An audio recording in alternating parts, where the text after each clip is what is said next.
ਸਾਹਿਬ JIO. ਇੱਕ ਓੰਕਾਰ ਸਤਨਾਮ ਕਰਤਾ ਪੁਰਖ ਨਿਰਭਉ ਨਿਰਵੈਰ ਅਕਾਲ ਮੂਰਤ ਅਜੂਨੀ ਸੈਭੰ ਗੁਰ ਪ੍ਰਸਾਦ। कोट पराध हमारे खंडो अनक विधि समझावो। हम ज्ञान अल्प मत थोड़ी तुम आपन बिरद रखाओ। तुमरी शरण तुम्हारी आशा तुम ही सजन सुहेले। राखो राखण हार दयाला नानक करके गोले। जी राखो राखण हार दयाला नानक करके गोले। वाहिगुरु जी का खालसा वाहिगुरु जी की फतेह। ਧੰਨ ਧੰਨ ਸ੍ਰੀ ਗੁਰੂ ਗ੍ਰੰਥ ਸਾਹਿਬ ਮਹਾਰਾਜ, ਜਿਨ੍ਹਾਂ ਦੀ ਅਪਾਰ ਬਖਸ਼ਿਸ਼ ਰਹਿਮਤ ਹੋਈ ਹੈ। ਇਹ ਸੁਭਾਗ ਸਮੇਂ ਸਤਿਗੁਰੂ ਨੇ ਬਖਸ਼ਿਸ਼ ਕੀਤੇ ਹਨ। ਆਪ ਜੀ ਭਾਗਾਂ ਵਾਲੇ ਹੋ ਜੋ ਪਿਛਲੇ ਪਹਿਰ ਦੇ ਦੀਵਾਨ ਵਿੱਚ ਸ਼ਬਦ ਕੀਰਤਨ ਸੁਮਣੀ ਸਾਹਿਬ ਜੀ ਦੇ ਪਾਠ ਦੀ ਹਾਜ਼ਰੀ ਲਵਾਈ ਹੈ ਸੰਗਤੀ ਰੂਪ ਵਿੱਚ। ਆਓ ਕੁਝ ਕੁ ਸਮਾਂ ਗੁਰਬਾਣੀ ਵਿਚਾਰ ਦੇ ਨਾਲ ਜੁੜਨ ਦਾ ਯਤਨ ਕਰੀਏ। ਸਤਿਗੁਰੂ ਆਪ ਹੀ ਬਖਸ਼ਿਸ਼ ਕਰਨ। ਰਸਨਾ ਤੇ ਬੈਠ ਕੇ ਅਗਮ ਅਗੋਚਰ ਸੱਚ ਸਾਹਿਬ ਮੇਰਾ ਨਾਨਕ ਬੋਲੇ ਬੁਲਾਇਆ ਤੇਰਾ। ਉਸ ਦੇ ਬੁਲਾਏ ਅਸੀਂ ਬੋਲਣਾ ਹੈ। ਗੁਰੂ ਮਹਾਰਾਜ ਬਖਸ਼ਿਸ਼ ਕਰਨ। ਆਓ ਮਨੋ ਬਿਰਤੀਆਂ ਨੂੰ ਇਕਾਗਰ ਕਰੀਏ ਔਰ ਆਵਾਜ਼ ਮਾਰੀਏ ਮਨ ਨੂੰ, ਮੇਰੇ ਮਨ ਪਰਦੇਸੀ ਵੇ ਪਿਆਰੇ ਆਓ ਘਰੇ। ਆਓ ਘਰ ਵਿੱਚ ਇਕਾਗਰਤ ਹੋ ਕੇ ਸਤਿਗੁਰੂ ਦੇ ਵਿਚਾਰ ਨੂੰ ਸਰਵਣ ਕਰਨ ਦਾ ਯਤਨ ਕਰੀਏ। ਸੋ ਅੱਜ ਗੁਰੂ ਮਹਾਰਾਜ ਜੋ ਬਖਸ਼ਿਸ਼ ਸਾਡੀ ਝੋਲੀ ਵਿੱਚ ਪਾਉਣੀ ਹੈ, ਸੋ ਉਸ ਦੀ ਆਰੰਭਤਾ ਗੁਰੂ ਦੇ ਸ਼ਬਦ ਤੋਂ ਹੁੰਦੀ ਹੈ। ਸੋ ਰਹਾਉ ਦੇ ਬੰਦ ਵਿੱਚ ਪਾਤਸ਼ਾਹ ਕਹਿੰਦੇ ਹਨ, ਬਾਬਾ ਬਿਖ ਦੇਖਿਆ ਸੰਸਾਰ ਰੱਖਿਆ ਕਰੋ ਗੁਸਾਈ ਮੇਰੇ, ਮੈਂ ਨਾਮ ਤੇਰਾ ਆਧਾਰ। ਸਤਿਗੁਰੂ ਮਹਾਰਾਜ ਬਖਸ਼ਿਸ਼ ਕਰਨ। ਇਸ ਸ਼ਬਦ ਨੂੰ ਆਧਾਰ ਬਣਾ ਕੇ ਅੱਜ ਦੀ ਗੁਰਬਾਣੀ ਵਿਚਾਰ ਇਸ ਦੇ ਆਲੇ ਦੁਆਲੇ ਸਤਿਗੁਰੂ ਬਖਸ਼ਿਸ਼ ਕਰਨਗੇ। ਸੋ ਆਓ ਪਾਤਸ਼ਾਹ ਕੀ ਕਹਿੰਦੇ ਨੇ। ਬਾਬਾ ਵਿਖ ਦੇਖਿਆ ਸੰਸਾਰ। ਬਾਬਾ ਤੋਂ ਭਾਵ ਸਾਧ ਸੰਗਤ, ਇੱਥੇ ਪਰਮਾਤਮਾ ਰੱਬ ਜੀ ਵਾਸਤੇ ਬਾਬਾ ਯੂਜ਼ ਹੋਇਆ ਹੈ। ਵੈਸੇ ਆਮ ਤੌਰ 'ਤੇ ਅਸੀਂ ਕਿਸੇ ਬਜ਼ੁਰਗ ਨੂੰ ਵੀ, ਘਰ ਦੇ ਦਾਦੇ ਨੂੰ ਵੀ ਬਾਬਾ ਕਹਿੰਦੇ ਹਾਂ। ਔਰ ਕਿੱਥੇ ਕਿੱਥੇ ਇਹ ਬਾਬਾ ਅੱਖਰ ਗੁਰੂ ਵਾਸਤੇ ਵੀ ਅੱਖਰ ਇਹ ਯੂਜ਼ ਹੋਇਆ ਹੈ। ਜਿਸ ਤਰ੍ਹਾਂ ਧੰਨ ਗੁਰੂ ਹਰਕ੍ਰਿਸ਼ਨ ਪਾਤਸ਼ਾਹ ਜਦ ਦਿੱਲੀ ਦੀ ਪਾਵਨ ਧਰਤੀ 'ਤੇ ਸਤਿਗੁਰੂ ਜੋਤੀ ਜੋਤ ਸਮਾਉਣ ਲੱਗੇ ਅਤੇ ਉਸ ਵੇਲੇ ਗੁਰੂ ਮਹਾਰਾਜ ਵੱਲੋਂ ਇਹ ਬਚਨ ਹੋਇਆ ਕਿ ਬਾਬਾ ਬਸੇ ਗ੍ਰਾਮ ਬਕਾਲੇ।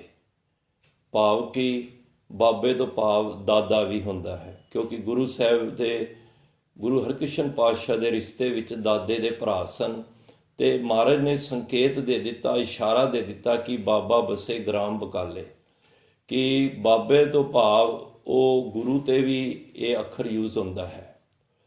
ਔਰ ਕਿੱਥੇ ਬਾਬੇ ਤੋਂ ਭਾਵ ਇਹ ਨਹੀਂ ਕਿ ਇਹਦਾ ਸੰਬੰਧ ਉਮਰ ਦੇ ਨਾਲ ਹੈ। ਇਹ ਵੀ ਗੱਲ ਨੋਟ ਕਰ ਲਓ। ਇਹਦਾ ਸੰਬੰਧ ਸਾਧ ਸੰਗਤ ਉਮਰ ਦੇ ਨਾਲ ਨਹੀਂ ਹੈ, ਇਸ ਦਾ ਸੰਬੰਧ ਗਿਆਨ ਦੇ ਨਾਲ ਹੈ। ਗਿਆਨ ਦੇ ਮੁਤਾਬਕ ਉਸ ਨੂੰ ਬਾਬਾ ਕਿਹਾ ਹੁੰਦਾ। ਕਈ 80-80 ਸਾਲ ਦੇ ਬਜ਼ੁਰਗ ਵੀ ਹੋ ਜਾਂਦੇ ਹਨ, ਪਰ ਉਹ ਬੱਚਿਆਂ ਵਾਲੀ ਗੱਲਾਂ ਕਰਦੇ ਨੇ, ਉਹ ਬਾਬੇ ਨਹੀਂ ਨੇ।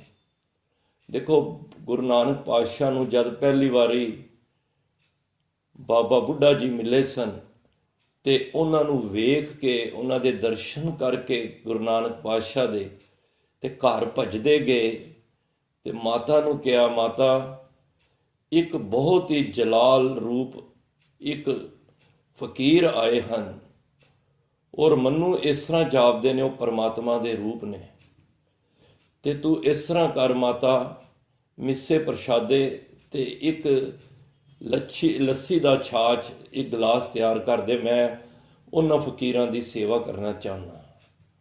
ਤੇ ਸਾਧ ਸੰਗਤ ਜਦ ਗੁਰੂ ਪਾਤਸ਼ਾਹ ਵੱਲ ਲਿਆ ਕੇ ਮਹਾਰਾਜ ਨੂੰ ਇਹ ਛਕਾਇਆ, ਮਹਾਰਾਜ ਨੇ ਛਕਿਆ, ਮਹਾਰਾਜ ਨੇ ਕਿਹਾ ਤ੍ਰਿਪਤੀ ਹੋ ਗਈ ਹੈ ਪੇਟ ਦੀ। ਤੇ ਉਸ ਵੇਲੇ ਬਾਬਾ ਬੁੱਢਾ ਜੀ ਨੇ ਬੜਾ ਸੁੰਦਰ ਸਵਾਲ ਗੁਰੂ ਪਾਤਸ਼ਾਹ ਦੇ ਚਰਨਾਂ ਵਿੱਚ ਰੱਖਿਆ। ਕਹਿਣ ਲੱਗੇ, ਬਾਬਾ ਜੀ ਪੇਟ ਦੀ ਤ੍ਰਿਪਤੀ ਤੇ ਇਹਦੇ ਨਾਲ ਹੋ ਗਈ ਹੈ, ਪਰ ਇਸ ਆਤਮਾ ਦੀ ਤ੍ਰਿਪਤੀ ਕਦੋਂ ਹੋਏਗੀ? ਤੇ ਸਤਿਗੁਰੂ ਨਾਨਕ ਪਾਤਸ਼ਾਹ ਨੇ ਕਿਹਾ, ਕੀ ਨਾਮ ਹੈ ਬੱਚਿਆ ਤੇਰਾ? ਕਹਿਣ ਲੱਗਾ ਬੂੜਾ। ਤੇ ਗੁਰੂ ਨਾਨਕ ਪਾਤਸ਼ਾਹ ਕਹਿੰਦੇ ਨੇ, ਤੂੰ ਗੱਲਾਂ ਵੀ ਬੁੱਢਿਆਂ ਵਾਲੀ ਕੀਤੀਆਂ ਨੇ, ਭਾਵ ਬਾਬੇ ਵਰਗੀ। ਤੇ ਸਾਧ ਸੰਗਤ ਉਸ ਵੇਲੇ ਉਹਨਾਂ ਦੀ ਜਗਿਆਸੂਪਨ ਦੇਖ ਕੇ ਉਹਨਾਂ ਨੂੰ ਫਿਰ ਬਾਬਾ ਬੁੱਢਾ ਜੀ ਕਿਹਾ, ਭਾਵੇਂ ਉਮਰ ਛੋਟੀ ਸੀ। ਔਰ ਦੇਖੋ ਇਹਦੇ ਨਾਲ ਉਮਰ ਦੇ ਨਾਲ ਨਹੀਂ, ਕਿਉਂਕਿ ਗਿਆਨ ਦੀ ਗੱਲ ਹੈ। ਜਿਹਨੂੰ ਗਿਆਨ ਆ ਗਿਆ ਉਹ ਬਾਬਾ ਹੈ। ਔਰ ਭਾਵੇਂ ਉਹ ਸਰਹੰਦ ਦੀ ਦੀਵਾਰਾਂ ਤੇ ਵੀ ਚਿਣਾਏ ਗਏ, ਉਹਨਾਂ ਨੂੰ ਸ਼ਹੀਦ ਕੀਤਾ ਗਿਆ, ਪਰ ਉਹਨਾਂ ਦਾ ਗਿਆਨ ਇਤਨਾ ਉੱਚਾ ਸੀ ਕਿ ਉਹਨਾਂ ਦੀ ਸੋਚ ਇਤਨੀ ਉੱਚੀ ਸੀ, ਜੋ ਉਹਨਾਂ ਨੂੰ ਬ੍ਰਹਮ ਗਿਆਨ ਦੀ ਅਵਸਥਾ ਸੀ। ਤੇ ਗੁਰੂ ਪਾਤਸ਼ਾਹ ਨੇ ਕਿਹਾ ਸੀ ਨਾ, ਸਾਹਿਬਜ਼ਾਦਾ ਬਾਬਾ ਅਜੀਤ ਸਿੰਘ ਜੀ, ਸਾਹਿਬਜ਼ਾਦਾ ਬਾਬਾ ਜੁਝਾਰ ਸਿੰਘ ਜੀ, ਸਾਹਿਬਜ਼ਾਦਾ ਬਾਬਾ ਜੋਰਾਵਰ ਸਿੰਘ ਜੀ, ਸਾਹਿਬਜ਼ਾਦਾ ਬਾਬਾ ਫਤਿਹ ਸਿੰਘ ਜੀ। ਦੇਖੋ ਬਾਬਾ ਉਹਨਾਂ ਨੂੰ ਵੀ ਕਿਹਾ ਹੈ। ਸੋ ਮੈਂ ਇੱਥੇ ਇਹ ਜ਼ਿਕਰ ਕਰ ਰਿਹਾ ਕਿ ਬਾਬਾ ਕਨਸੈਪਟ ਦੇ ਹਿਸਾਬ ਨਾਲ ਇੱਥੇ ਗੁਰੂ ਪਾਤਸ਼ਾਹ ਨੇ ਪਰਮਾਤਮਾ ਨੂੰ ਬਾਬਾ ਕਿਹਾ ਹੈ। ਔਰ ਬਾਬਾ ਨੂੰ ਸੰਬੋਧਿਤ ਕਰਦੇ ਹੋਏ ਮਹਾਰਾਜ ਕੀ ਕਹਿ ਰਹੇ ਨੇ? ਬਾਬਾ ਬਿਖ ਦੇਖਿਆ ਸੰਸਾਰ, ਇਹ ਸੰਸਾਰ ਨੂੰ ਮੈਂ ਇੱਕ ਬਿਖ ਹੁੰਦਾ ਸਾਧ ਸੰਗਤ, ਜ਼ਹਿਰ, ਮਾਇਆ ਕਹਿ ਲਓ। ਇਸ ਤਰ੍ਹਾਂ ਮੈਂ ਇਸ ਸੰਸਾਰ ਨੂੰ ਵੇਖਿਆ ਹੈ ਕਿ ਜਿਸ ਤਰ੍ਹਾਂ ਇਹਦੇ ਵਿੱਚ ਨਾ ਮਾਇਆ ਰੂਪੀ, ਸਮਝ ਲਓ ਇਸ ਤਰ੍ਹਾਂ ਕਹਿ ਲਓ ਕਿ ਮੋਹ ਦੇ ਇੱਕ ਕਿਚੜ ਹੈ ਇਹ ਸੰਸਾਰ। ਔਰ ਇਸ ਸੰਸਾਰ ਦੇ ਅੰਦਰ, ਇਸ ਕਿਚੜ ਵਿੱਚ ਗੁਰੂ ਅਰਜਨ ਦੇਵ ਪਾਤਸ਼ਾਹ ਕਹਿੰਦੇ ਨੇ, ਮੇਰੇ ਵੇਖਦਿਆਂ ਵੇਖਦਿਆਂ ਨਾ ਬੜੇ ਬੰਦੇ ਡੁੱਬਦੇ ਜਾ ਰਹੇ ਨੇ। ਕਿਉਂਕਿ ਇਹ ਜਿਹੜਾ ਜਦੋਂ ਕਿਚੜ ਵਿੱਚ ਬੰਦਾ ਕੋਈ ਫਸ ਜਾਂਦਾ ਹੈ ਨਾ, ਦਲਦਲ ਕਹਿ ਲਓ ਜਿਹਨੂੰ, ਪੰਜਾਬੀ ਚਿੱਕੜ ਵੀ ਕਹਿੰਦੇ ਨੇ, ਇਹਦੇ ਵਿੱਚ ਜਦੋਂ ਕੋਈ ਬੰਦਾ ਫਸ ਜਾਂਦਾ ਨਾ, ਇਹ ਜਿਤਨਾ ਨਿਕਲਣਾ ਚਾਹਵੇ ਨਾ ਤੇ ਹੋਰ ਧੱਸਦਾ ਜਾਂਦਾ ਹੈ। ਰੋਜ਼ ਆਪ ਰਹਿਰਾਸ ਸਾਹਿਬ ਵਿੱਚ ਪੜ੍ਹਦੇ ਹੋ, ਤਿਤ ਸਰਵਰੜੈ ਭਈਲੇ ਨਿਵਾਸਾ, ਪਾਣੀ ਪਾਵਕ ਤਿਨਹੇ ਕੀਆ, ਪੰਕਜ ਮੋਹ ਪਗ ਨਹੀਂ ਚਾਲੇ, ਹਮ ਦੇਖਾਂ ਤੈ ਡੂਬੀ ਅਲੇ। ਤਿਤ ਸਰਵਰੜੈ, ਮਹਾਰਾਜ ਕਹਿੰਦੇ ਨੇ ਉਹ ਸਰੋਵਰ ਜਿਹੜਾ ਤਿਤ ਸਰਵਰੜੈ ਭਈਲੇ ਨਿਵਾਸਾ, ਪਾਣੀ ਪਾਵਕ ਤਿਨੇ ਕੀਆ, ਪਾਣੀ ਦੀ ਜਗ੍ਹਾ ਨਾ ਉਹ ਸਰੋਵਰ ਦੇ ਵਿੱਚ, ਭਾਵ ਇਸ ਸਰੀਰ ਦੇ ਵਿੱਚ ਉਹ ਮੋਹ ਦੀ ਅਗਨੀ ਲੱਗੀ ਹੋਈ ਹੈ। ਤੇ ਇਸ ਅਗਨੀ ਦੇ ਵਿੱਚ ਹਰ ਕੋਈ ਸੜ ਰਿਹਾ ਹੈ। ਮਹਾਰਾਜ ਕਹਿੰਦੇ ਨੇ, ਹਮ ਦੇਖਾਂ ਤੈ ਡੂਬੀ ਅਲੇ, ਪੰਕਜ ਮੋਹ ਪਗ ਨਹੀਂ ਚਾਲੇ। ਇਸ ਕਿਚੜ ਦੇ, ਪੰਕਜ ਕਹਿੰਦੇ ਨੇ ਕਿਚੜ ਨੂੰ, ਇਸ ਪੰਕਜ ਦੇ ਵਿੱਚ, ਇਸ ਮੋਹ ਦੇ ਕਿਚੜ ਵਿੱਚ ਚੱਲਣ ਨਹੀਂ ਹੋ ਰਿਹਾ। ਔਰ ਮਹਾਰਾਜ ਕਹਿੰਦੇ ਨੇ, ਮੇਰੇ ਦੇਖਦਿਆਂ ਦੇਖਦਿਆਂ ਨਾ ਕਿਤਨੇ ਹੀ ਇਸ ਦੇ ਵਿੱਚ ਡੁੱਬ ਗਏ ਹਨ। ਤੇ ਫਿਰ ਪਾਤਸ਼ਾਹ ਨੇ ਇਸ ਸ਼ਬਦ ਨੂੰ ਤਾਂ ਉਚਾਰਿਆ ਹੈ ਕਿ ਇਹ ਸ਼ਬਦ ਸਾਧ ਸੰਗਤ ਬੇਨਤੀ ਭਰਿਆ ਹੈ। ਗੁਰਬਾਣੀ ਵਿੱਚ ਬਹੁਤ ਜ਼ਿਆਦਾ ਸ਼ਬਦ ਬੇਨਤੀ ਤੇ ਅਰਦਾਸਾਂ ਦੇ ਹਨ। ਹੁਣ ਪਾਤਸ਼ਾਹ ਕਹਿੰਦੇ ਨੇ, ਬਾਬਾ ਬਿਖ ਦੇਖਿਆ ਸੰਸਾਰ, ਇਹ ਸੰਸਾਰ ਮੈਂ ਬਿਖ ਦੇਖਿਆ ਹੈ, ਜ਼ਹਿਰ ਮਾਇਆ ਦਾ ਵਿੱਚ ਫਸਿਆ ਹੋਇਆ। ਤੇ ਪਾਤਸ਼ਾਹ ਕੀ ਕਹਿੰਦੇ ਨੇ? ਰੱਖਿਆ ਕਰੋ ਗੁਸਾਈ ਮੇਰੇ, ਮੇਰੀ ਰੱਖਿਆ ਕਰੋ। ਕਿਹਨੂੰ ਕਹਿ ਰਹੇ ਨੇ? ਗੁਸਾਈ। ਗੂ ਹੁੰਦਾ ਧਰਤੀ ਤੇ ਸਾਈ ਹੁੰਦਾ ਮਾਲਕ। ਧਰਤੀ ਦਾ ਮਾਲਕ ਕੌਣ ਹੋਇਆ? ਪਰਮਾਤਮਾ। ਪਾਤਸ਼ਾਹ ਕਹਿੰਦੇ ਰੱਖਿਆ ਕਰੋ ਗੁਸਾਈ ਮੇਰੇ, ਮੇਰੇ ਮਾਲਕ ਮਨੂੰ ਰੱਖਿਆ ਕਰੋ ਮੇਰੀ। ਕਿਉਂ? ਕਿਉਂਕਿ ਮੈਂ ਨਾਮ ਤੇਰਾ ਆਧਾਰ, ਮੈਂ ਤੇਰੇ ਨਾਮ ਦਾ ਆਸਰਾ ਲਿਆ ਹੈ, ਸਹਾਰਾ ਲਿਆ ਹੈ, ਟੇਕ ਲਈ ਹੈ, ਮਨੂੰ ਰੱਖ ਲੋ। ਕਿਉਂਕਿ ਮੇਰੀ ਕੋਈ ਪਾਇਆ ਨਹੀਂ ਕਿ ਮੈਂ ਇਸ ਮੋਹ ਦੇ ਵਿੱਚੋਂ ਨਿਕਲ ਸਕਾਂ। ਔਰ ਮੈਂ ਦਿਨ ਬ ਦਿਨ ਵੇਖ ਰਿਹਾ ਕਿ ਹਰ ਕੋਈ ਫਸਦਾ ਪਿਆ ਹੈ। ਅੱਜ ਮੈਂ ਫਰਿਆਦ ਲੈ ਕੇ ਗੁਰੂ ਪਾਤਸ਼ਾਹ ਤੁਹਾਡੇ ਚਰਨਾਂ ਵਿੱਚ ਆਇਆ ਹਾਂ, ਮੈਨੂੰ ਇਸ ਬਿਖ ਦੇ ਸਾਗਰ ਵਿੱਚੋਂ ਕੱਢ ਦਿਓ, ਰੱਖਿਆ ਕਰੋ ਮੇਰੀ। ਦੇਖੋ, ਉਹ ਪਰਮਾਤਮਾ ਦੇ ਅੱਗੇ ਜਦ ਕੋਈ ਐਵੇਂ ਅਰਦਾਸ ਕਰਦਾ ਹੈ ਨਾ ਕਿ ਰਾਖ ਪਿਤਾ ਪ੍ਰਭ ਮੇਰੇ, ਮੋਏ ਨਿਰਗੁਣ ਸਭ ਗੁਣ ਤੇਰੇ, ਪੰਚ ਬਿਖਾਦੀ ਏਕ ਗਰੀਬਾ, ਰਾਖੋ ਰਾਖਣ ਹਾਰੇ। ਹੇ ਮੇਰੇ ਪਰਮਾਤਮਾ, ਮੈਨੂੰ ਰੱਖ ਲੈ। ਪੰਜ ਜਿਹੜੇ ਵਿਕਾਰ ਨੇ ਨਾ, ਉਹ ਮੈਨੂੰ ਦਿਨ ਰਾਤ ਮੈਨੂੰ ਖਾਈ ਜਾ ਰਹੇ ਨੇ, ਦੀਮਕ ਦੀ ਤਰ੍ਹਾਂ ਮੇਰੇ ਇਸ ਸਰੀਰ ਰੂਪੀ ਨੂੰ ਢਾਹ ਲਾ ਰਹੇ ਨੇ। ਪੰਜ ਬਿਖਾਦੀ ਏਕ ਗਰੀਬ, ਮੈਂ ਇੱਕ ਗਰੀਬ ਵਿਚਾਰਾ ਤੇ ਉਹ ਪੰਜ ਬਿਖਾਦੀ ਏਕ ਗਰੀਬਾ, ਰਾਖੋ ਰਾਖਣ ਹਾਰੇ, ਖੇਦ ਕਰੇ ਅਰ ਬਹੁਤ ਸੰਤਾਵੇ, ਆਇਓ ਸ਼ਰਨ ਤੁਹਾਰੇ। ਉਹ ਮੈਨੂੰ ਬੜਾ ਹੀ ਤੰਗ ਕਰਦੇ ਨੇ। ਮੈਨੂੰ ਕਦੀ ਕਾਮ ਜ਼ੋਰ ਪਾ ਦਿੰਦਾ, ਕਦੀ ਕ੍ਰੋਧ ਪਾ ਦਿੰਦਾ, ਕਦੀ ਲੋਭ। ਮੈਂ ਲੋਭ ਤੇ ਕਾਬੂ ਪਾਣਾ ਤੇ ਮੋਹ ਆ ਜਾਣਾ, ਮੋਹ ਤੋਂ ਹਟਣਾ ਹੰਕਾਰ ਆ ਜਾਂਦਾ।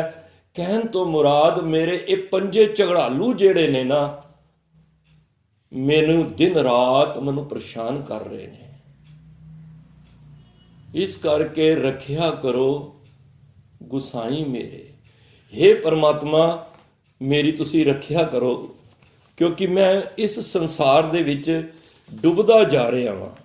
ਤੇ ਗੁਰੂ ਸਾਹਿਬ ਕਹਿੰਦੇ ਨੇ ਕਿ ਮੈਂ ਨਾਮ ਤੇਰਾ ਆਧਾਰ, ਮੈਂ ਤੇਰੇ ਨਾਮ ਦਾ ਹੁਣ ਆਸਰਾ ਲਿਆ ਹੈ।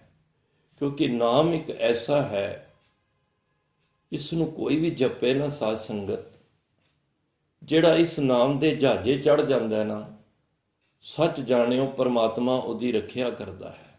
ਗੁਰਬਾਣੀ ਵਿੱਚ ਬਹੁਤ ਉਦਾਹਰਣ ਮਿਲਣਗੇ। ਮੈਂ ਚਾਹੁੰਦਾ ਗੁਰਬਾਣੀ ਦੀ ਕਸਵੱਟੀ ਤੇ ਗੱਲ ਕੀਤੀ ਜਾਵੇ ਤੇ ਜ਼ਿਆਦਾ ਅੱਛੀ ਹੁੰਦੀ ਹੈ। ਇੱਕ ਸ਼ਬਦ ਪੜ੍ਹਦੇ ਹੋ ਕਬੀਰ ਸਾਹਿਬ ਦਾ, ਆਪ ਜੀ ਦੀ ਰਸਨਾ ਤੇ ਹੋਏਗਾ, ਕਿਉਂਕਿ ਤੁਸੀਂ ਸਾਰੇ ਜ਼ਿਆਦਾਤਰ ਕੀਰਤਨੀ ਹੋ, ਤੇ ਉਹਦੇ ਵਿੱਚ ਇੱਕ ਸ਼ਬਦ ਆਉਂਦਾ ਹੈ। ਉਦਾਹਰਣ ਦੇਖੋ ਕਿਹਦੀ ਦਿੱਤੀ ਹੈ, ਦੋ ਛੋਟੇ ਛੋਟੇ ਮਾਸੂਮ ਭਗਤਾਂ ਦੀ। ਉਹ ਕਿਹੜੇ ਨੇ? ਰਾਮ ਜਪੋ ਜੀ ਐਸੇ ਐਸੇ, ਇਹ ਭਗਤ ਕਬੀਰ ਜੀ ਕਹਿ ਰਹੇ ਨੇ। ਧਰੂ ਪ੍ਰਹਿਲਾਦ ਜਪਿਓ ਹਰ ਜੈਸੇ। ਪਾਤਸ਼ਾਹ ਕਹਿੰਦੇ ਦੀਨ ਦਿਆਲ ਭਰੋਸੇ ਤੇਰੇ, ਸਭ ਪਰਿਵਾਰ ਚੜਾਇਆ ਬੇੜੇ। ਮੈਂ ਇਸ ਪਰਿਵਾਰ ਨੂੰ, ਇੱਕ ਤੇ ਹੋ ਗਿਆ ਸਾਡੇ ਘਰ ਦਾ ਪਰਿਵਾਰ ਕਿ ਮੇਰੇ ਮਾਤਾ ਪਿਤਾ ਬੱਚੇ, ਇੱਕ ਹੁੰਦਾ ਮੈਂ ਆਪਣੀਆਂ ਇੰਦਰੀਆਂ, ਜਿਹੜੀ ਮੇਰੀ 10 ਇੰਦਰੀਆਂ ਨੇ, ਗਿਆਨ ਤੇ ਕਰਮ ਇੰਦਰੀਆਂ, ਮੈਂ ਇਸ ਜਹਾਜ਼ ਤੇ ਚੜਾ ਦਿੱਤੀਆਂ ਨੇ। ਕਰਮ ਇੰਦਰੀ ਤੇ ਗਿਆਨ ਇੰਦਰੀਆਂ ਪੰਜ ਜਿਹੜੀਆਂ ਹੁੰਦੀਆਂ ਨੇ। ਜਾਂ ਤਿਸ ਭਾਵੈ ਤਾਂ ਹੁਕਮ ਮਨਾਵੇ, ਇਸ ਬੇੜੇ ਕੋ ਪਾਰ ਲੰਘਾਵੇ। ਹੁਣ ਕਹਿੰਦੇ ਜੇ ਪਰਮਾਤਮਾ ਤੈਨੂੰ ਚੰਗਾ ਲੱਗਦਾ ਹੀ ਨਾ, ਇਸ ਬੇੜੇ ਤੋਂ ਮੈਨੂੰ ਪਾਰ ਲੰਘਾ ਦੇ, ਰੱਖਿਆ ਕਰੋ ਗੁਸਾਈ ਮੇਰੇ। ਦੇਖੋ, ਇਹ ਬੇਨਤੀ ਹੈ, ਔਰ ਮੈਂ ਅਕਸਰ ਬੇਨਤੀ ਕਰਨਾ ਵਾਂ, ਗੁਰਬਾਣੀ ਨੂੰ ਅਸੀਂ ਗਿਣਤੀਆਂ ਵਿੱਚ ਲੈ ਕੇ ਨਾ ਪੜ੍ਹੀਏ। ਪੜ੍ਹਦੇ ਤੇ ਪੜ੍ਹ ਗੱਡੀ ਲੱਦੀਏ ਵਾਲੀ ਗੱਲ ਹੈ ਕਿ ਅਸੀਂ ਪੜ੍ਹ ਕੇ 21 ਪਾਠ 31 ਪਾਠ ਕਰੋ, ਮੁਬਾਰਕ ਹੈ। ਮੈਂ ਇੱਕ ਗੱਲ ਇੱਥੇ ਕਵਾਂ, ਸਾਡੀ ਹਾਲਤ ਪਤਾ ਕੀ ਹੋ ਜਾਂਦੀ ਹੈ? ਪਾਠ ਵੀ ਅਸੀਂ ਕਰ ਰਹੇ ਹਾਂ, ਔਰ 20 30 40 ਸਾਲ ਸਾਰੀ ਉਮਰ ਹੋ ਗਈ ਕਰਦੇ ਹਾਂ, ਪਰ ਗੱਡੀ ਉੱਥੇ ਹੀ ਖੜੀ ਹੈ। ਗੱਡੀ ਨੂੰ ਉਹ ਆਨੰਦ ਨਹੀਂ ਮਿਲ ਰਿਹਾ। ਉਹ ਆਪਣੇ ਹਿਰਦੇ ਨੂੰ ਪਤਾ ਹੁੰਦਾ ਹੈ ਕਿ ਮੈਂ ਇਹ ਸਿਰਫ ਅਸੀਂ ਇੱਕ ਖਾਣਾ ਪੂਰਤੀ ਤੇ ਨਹੀਂ ਹੋ ਰਹੀ। ਮੈਂ ਅਕਸਰ ਬੇਨਤੀ ਕਰਨਾ ਘੱਟ ਕਰ ਲਈਏ। ਮੈਂ ਨਹੀਂ ਕਹਿੰਦਾ ਕਿ ਬਾਣੀ ਨੂੰ ਘੱਟ ਪੜੋ, ਪਰ ਉਹਨੂੰ ਸੋਚ ਸਮਝ ਵਿਚਾਰ ਕੇ ਦੇਖੋ। ਫੁੱਲਾਂ ਦੇ ਖੇਤ ਵਿੱਚੋਂ ਨਿਕਲੋ, ਫੁੱਲ ਜਿੱਥੇ ਫੁਲਵਾੜੀ ਹੈ, ਜੇ ਅਸੀਂ ਐਵੇਂ ਸਿੱਧਾ ਨਿਕਲ ਜਾਈਏ ਖੁਸ਼ਬੂ ਲੈ ਸਕਾਂਗੇ? ਜੇ ਉਸ ਫੁਲਵਾੜੀ ਦੇ ਅੰਦਰ ਫੁੱਲਾਂ ਦੇ ਬਗੀਚੇ ਦੇ ਵਿੱਚ ਜਾ ਕੇ ਅਸੀਂ ਖੜੇ ਹੋ ਜਾਈਏ, ਰੁਕ ਜਾਈਏ। ਇਹ ਹੁਣ ਬੰਦ ਹੈ ਨਾ ਰਹਾਓ ਦਾ। ਰਹਾਓ ਦਾ ਮਤਲਬ ਕੀ ਹੁੰਦਾ ਹੈ? ਰੁਕ ਜਾਓ, ਠਹਿਰੋ। ਮਤਲਬ ਕਿ ਇਹ ਜਿਹੜਾ ਹੁਣ ਸ਼ਬਦ ਪੜ੍ਹ ਰਹੇ ਨਾ, ਰੁਕ ਜਾਓ ਇੱਕ ਵਾਰੀ। ਰੁਕ ਕੇ ਕੀ ਕਰਨਾ ਹੈ? ਵਿਚਾਰ ਕਰੋ, ਸਮਝ ਆ ਜਾਏਗੀ ਕਿ ਇਹ ਸ਼ਬਦ ਕੀ ਕਹਿਣਾ ਚਾਹੁੰਦਾ ਹੈ। ਔਰ ਮੈਂ ਕਹਿ ਰਿਹਾ ਸੀ, ਜਦੋਂ ਫੁੱਲਾਂ ਦੇ ਬਗੀਚੇ ਤੇ ਅਸੀਂ ਖੜੇ ਹੋ ਜਾਵਾਂਗੇ ਨਾ, ਤੇ ਭਾਵੇਂ ਅਸੀਂ ਨੱਕ ਨਾਲ ਸੁੰਘਣ ਦਾ ਯਤਨ ਨਾ ਕਰੀਏ, ਖੁਸ਼ਬੂ ਸਾਡੇ ਅੰਦਰ ਜਾਂਦੀ ਜਾਏਗੀ। ਆਖੋ ਪਿਆਰ ਨਾਲ ਸਤਨਾਮ ਸ੍ਰੀ ਵਾਹਿਗੁਰੂ। ਮੇਰੇ ਕਹਿਣ ਤੋਂ ਮੁਰਾਦ ਹੈ ਵੀ ਕਿ ਬਾਣੀ ਪੜ੍ਹ ਰਹੇ ਆ ਨਾ, ਪਰ ਉਸ ਜਪਜੀ ਸਾਹਿਬ ਦੀ ਝਲਕ ਸਾਡੇ ਚਿਹਰੇ ਤੇ ਇੱਕ ਵਾਰੀ ਆਣੀ ਚਾਹੀਦੀ ਹੈ। ਅਸੀਂ ਰੁਕ ਵੀ ਗਏ ਨਾ, ਜਿੱਥੇ ਸਮਝ ਲਓ ਅਸੀਂ ਰੁਕ ਗਏ ਕਿ ਪਾਤਾਲਾਂ ਪਾਤਾਲ ਲੱਖ, ਥੋੜੀ ਜਿਹੀ ਵਿਚਾਰ ਕਰਕੇ, ਅੰਦਰ ਸੋਚ ਵਿਚਾਰ ਕਰਕੇ ਅੱਗੇ ਚੱਲੀਏ। ਕੋਈ ਗੱਡੀ ਕਿੱਥੇ ਚਲਾ ਰਹੇ ਹਾਂ ਅਸੀਂ? 15 ਮਿੰਟ ਲੱਗਦੇ ਨਾ ਜਪਜੀ ਸਾਹਿਬ, 20 ਮਿੰਟ ਲੱਗ ਜਾਣਗੇ। ਜਦੋਂ ਅਸੀਂ, ਮੈਂ ਕਿਹਾ ਫੁੱਲਾਂ ਦੇ ਬਾਗ ਵਿੱਚ ਰੁਕ ਕੇ, ਜਦੋਂ ਰੁਕ ਕੇ ਅਸੀਂ ਰੁਕਾਂਗੇ ਨਾ ਫੁੱਲਾਂ ਦੇ ਬਾਗ ਵਿੱਚ, ਖੁਸ਼ਬੂ ਤੇ ਭਾਵੇਂ ਅਸੀਂ ਨੱਕ ਨਾਲ ਸੁੰਘੀਏ ਨਾ ਸੁੰਘੀਏ, ਉਹ ਖੁਸ਼ਬੂ ਤੇ ਅੰਦਰ ਜਾਂਦੀ ਜਾਏਗੀ।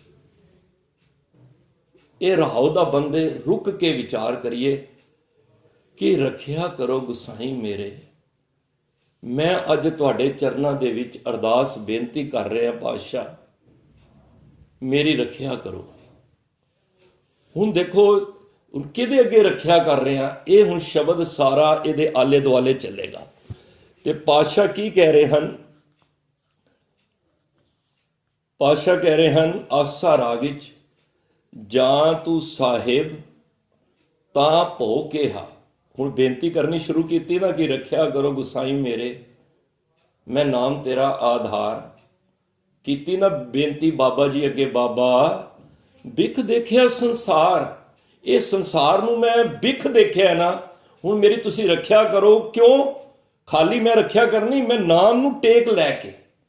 ਅਸੀਂ ਗੱਲਾਂ ਬਾਤੀ ਨਹੀਂ ਕਿ ਅਸੀਂ ਇਹ ਕਰ ਲਿਆ ਕਰ, ਨਹੀਂ, ਬਾਣੀ ਪੜ੍ਹ ਕੇ ਨਾਮ ਦੀ ਟੇਕ ਲੈ ਕੇ। ਕੀ ਹੋਇਆ ਹੁਣ? ਕੀ ਹੋਇਆ ਜਦ ਨਾਮ ਦੀ ਟੇਕ ਲਈ ਪਾਤਸ਼ਾਹ ਕਹਿੰਦੇ ਜਾਂ ਤੂੰ ਸਾਹਿਬ ਤਾਂ ਪੋ ਕਿਹਾ। ਸਾਹਿਬ ਹੁੰਦਾ ਮਾਲਕ, ਜਿਹਦੇ ਕੋਲ ਮਾਲਕ ਹੁੰਦਾ ਨਾ, ਜਾਂ ਤੂੰ ਸਾਹਿਬ, ਜਿਹਦੇ ਵੱਲ ਸਾਹਿਬ ਹੈ ਉਹਨੂੰ ਫਿਰ ਡਰ ਕਾਹਦਾ ਹੈ? ਦੱਸੋ, ਜਿਹਦੇ ਵੱਲ ਪਰਮਾਤਮਾ ਹੋਏਗਾ ਉਹਨੂੰ ਕਦੀ ਡਰ ਹੋਏਗਾ? ਰੋਜ਼ ਪੜੀਦਾ ਜਿਸ ਕੇ ਸਿਰ ਉੱਪਰ ਤੂੰ ਸੁਆਮੀ, ਸੋ ਦੁਖ ਕੈਸਾ ਪਾਵੇ। ਬੋਲ ਨਾ ਜਾਣੇ ਮਾਇਆ ਮਦ ਮਾਤਾ, ਮਰਨਾ ਚੀਤ ਨਾ ਆਵੇ ਮੇਰੇ RAM ਰਾਏ।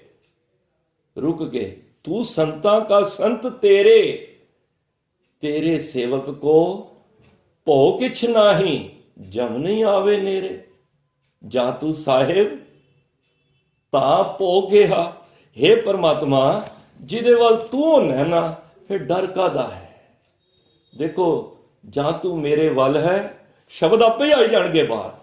ता क्या मोह छंदा, तू सब कुछ मैनू सौंपिया, जा तेरा बंदा। देखो, ਜਿਹਦੇ ਵੱਲ ਰੱਬ ਹੁੰਦਾ ਹੈ ਨਾ, ਉਹਨੂੰ ਕਾਹਦੀ ਮੁਛੰਦਗੀ ਹੈ?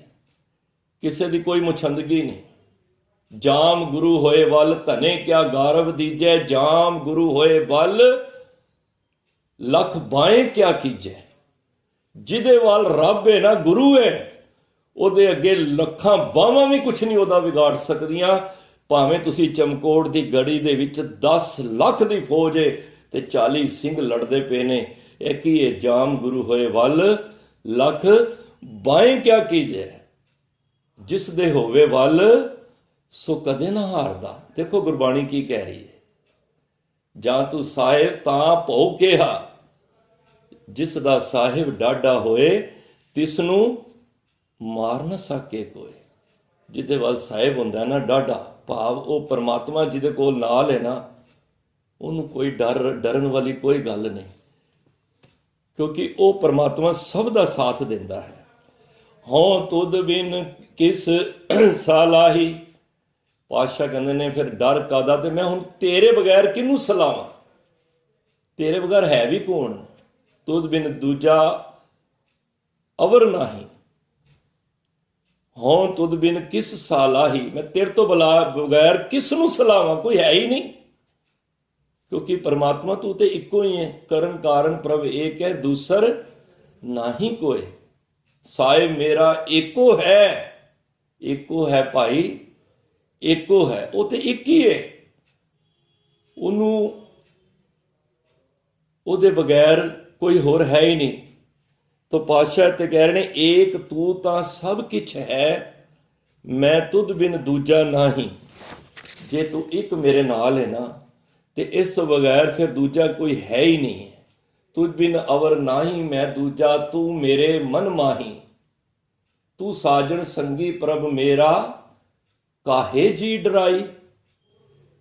ਦੇਖੋ, ਜੇ ਪ੍ਰਭੂ ਪਰਮਾਤਮਾ ਸਾਡੇ ਨਾਲ ਹੋਵੇਗਾ ਨਾ, ਤੇ ਸਾਨੂੰ ਫਿਰ ਕਿਸੇ ਦੀ ਲੋੜ ਹੀ ਨਹੀਂ, ਕਿਉਂਕਿ ਗੁਰੂ ਸਾਡੇ ਨਾਲ ਹੋ ਗਿਆ। ਤੇ ਪਾਤਸ਼ਾਹ ਕਹਿੰਦੇ ਨੇ, ਇਸ ਕਰਕੇ ਰੱਖਿਆ ਕਰੋ ਗੁਸਾਈ ਮੇਰੇ, ਮੈਂ ਨਾਮ ਤੇਰਾ ਆਧਾਰ। ਅਗਲੀ ਪੰਕਤੀਆਂ ਵਿੱਚ ਪਾਤਸ਼ਾਹ ਕਹਿੰਦੇ ਨੇ, ਜਾਣੇ ਬਿਰਥਾ ਸਭਾ ਮਨ ਕੀ, ਹੋਰ ਕਿਸ ਪੈ ਆਖ ਸੁਣਾਈਏ। ਦੇਖੋ, ਸਾਡੇ ਨਾ ਹਰ ਮਨ ਦੀ ਗੱਲ ਜਾਣਦਾ ਹੈ। ਅਸੀਂ ਹੁਣ ਸੰਗਤ ਵਿੱਚ ਬੈਠੇ ਆ ਨਾ, ਸਾਡੇ ਹਿਰਦੇ ਵਿੱਚ ਕੀ ਚੱਲ ਰਿਹਾ ਹੈ, ਇਹ ਕੋਈ ਵੀ ਨਹੀਂ ਦੱਸ ਸਕਦਾ। ਜਾਣੇ ਬਿਰਥਾ, ਬਿਰਥਾ ਹੁੰਦਾ ਹਾਲਤ। ਸਭਾ ਮਨ ਕੀ, ਉਹ ਸਾਰਿਆਂ ਦੇ ਮਨ ਦੀ ਨਾ ਦਸ਼ਾ ਨੂੰ ਜਾਣਦਾ ਹੈ। ਕਿਉਂ? ਕਿਉਂਕਿ ਉਹਦੇ ਬਣਾਏ ਅਸੀਂ ਸਰੀਰ। ਤੁਸੀਂ ਦੁਨੀਆ ਦਾ ਟੈਸਟ ਜਾ ਕੇ ਕਦੀ ਵੀ ਕਿਸੇ ਡਾਕਟਰ ਕੋਲ ਟੈਸਟ ਕਰਾਓ ਨਾ, ਸਰੀਰ ਦੇ ਰੋਗ ਤੇ ਬਾਹਰ ਆ ਸਕਦੇ ਨੇ, ਪਰ ਐਸਾ ਕੋਈ ਟੈਸਟ ਨਹੀਂ ਬਣਿਆ ਜਿਹੜਾ ਸਾਡੇ ਮਨ ਦਾ ਟੈਸਟ ਕਰ ਸਕੇ। ਮਨ ਬਿਮਾਰ ਹੈ, ਮਨ ਠੀਕ ਨਹੀਂ ਹੈ।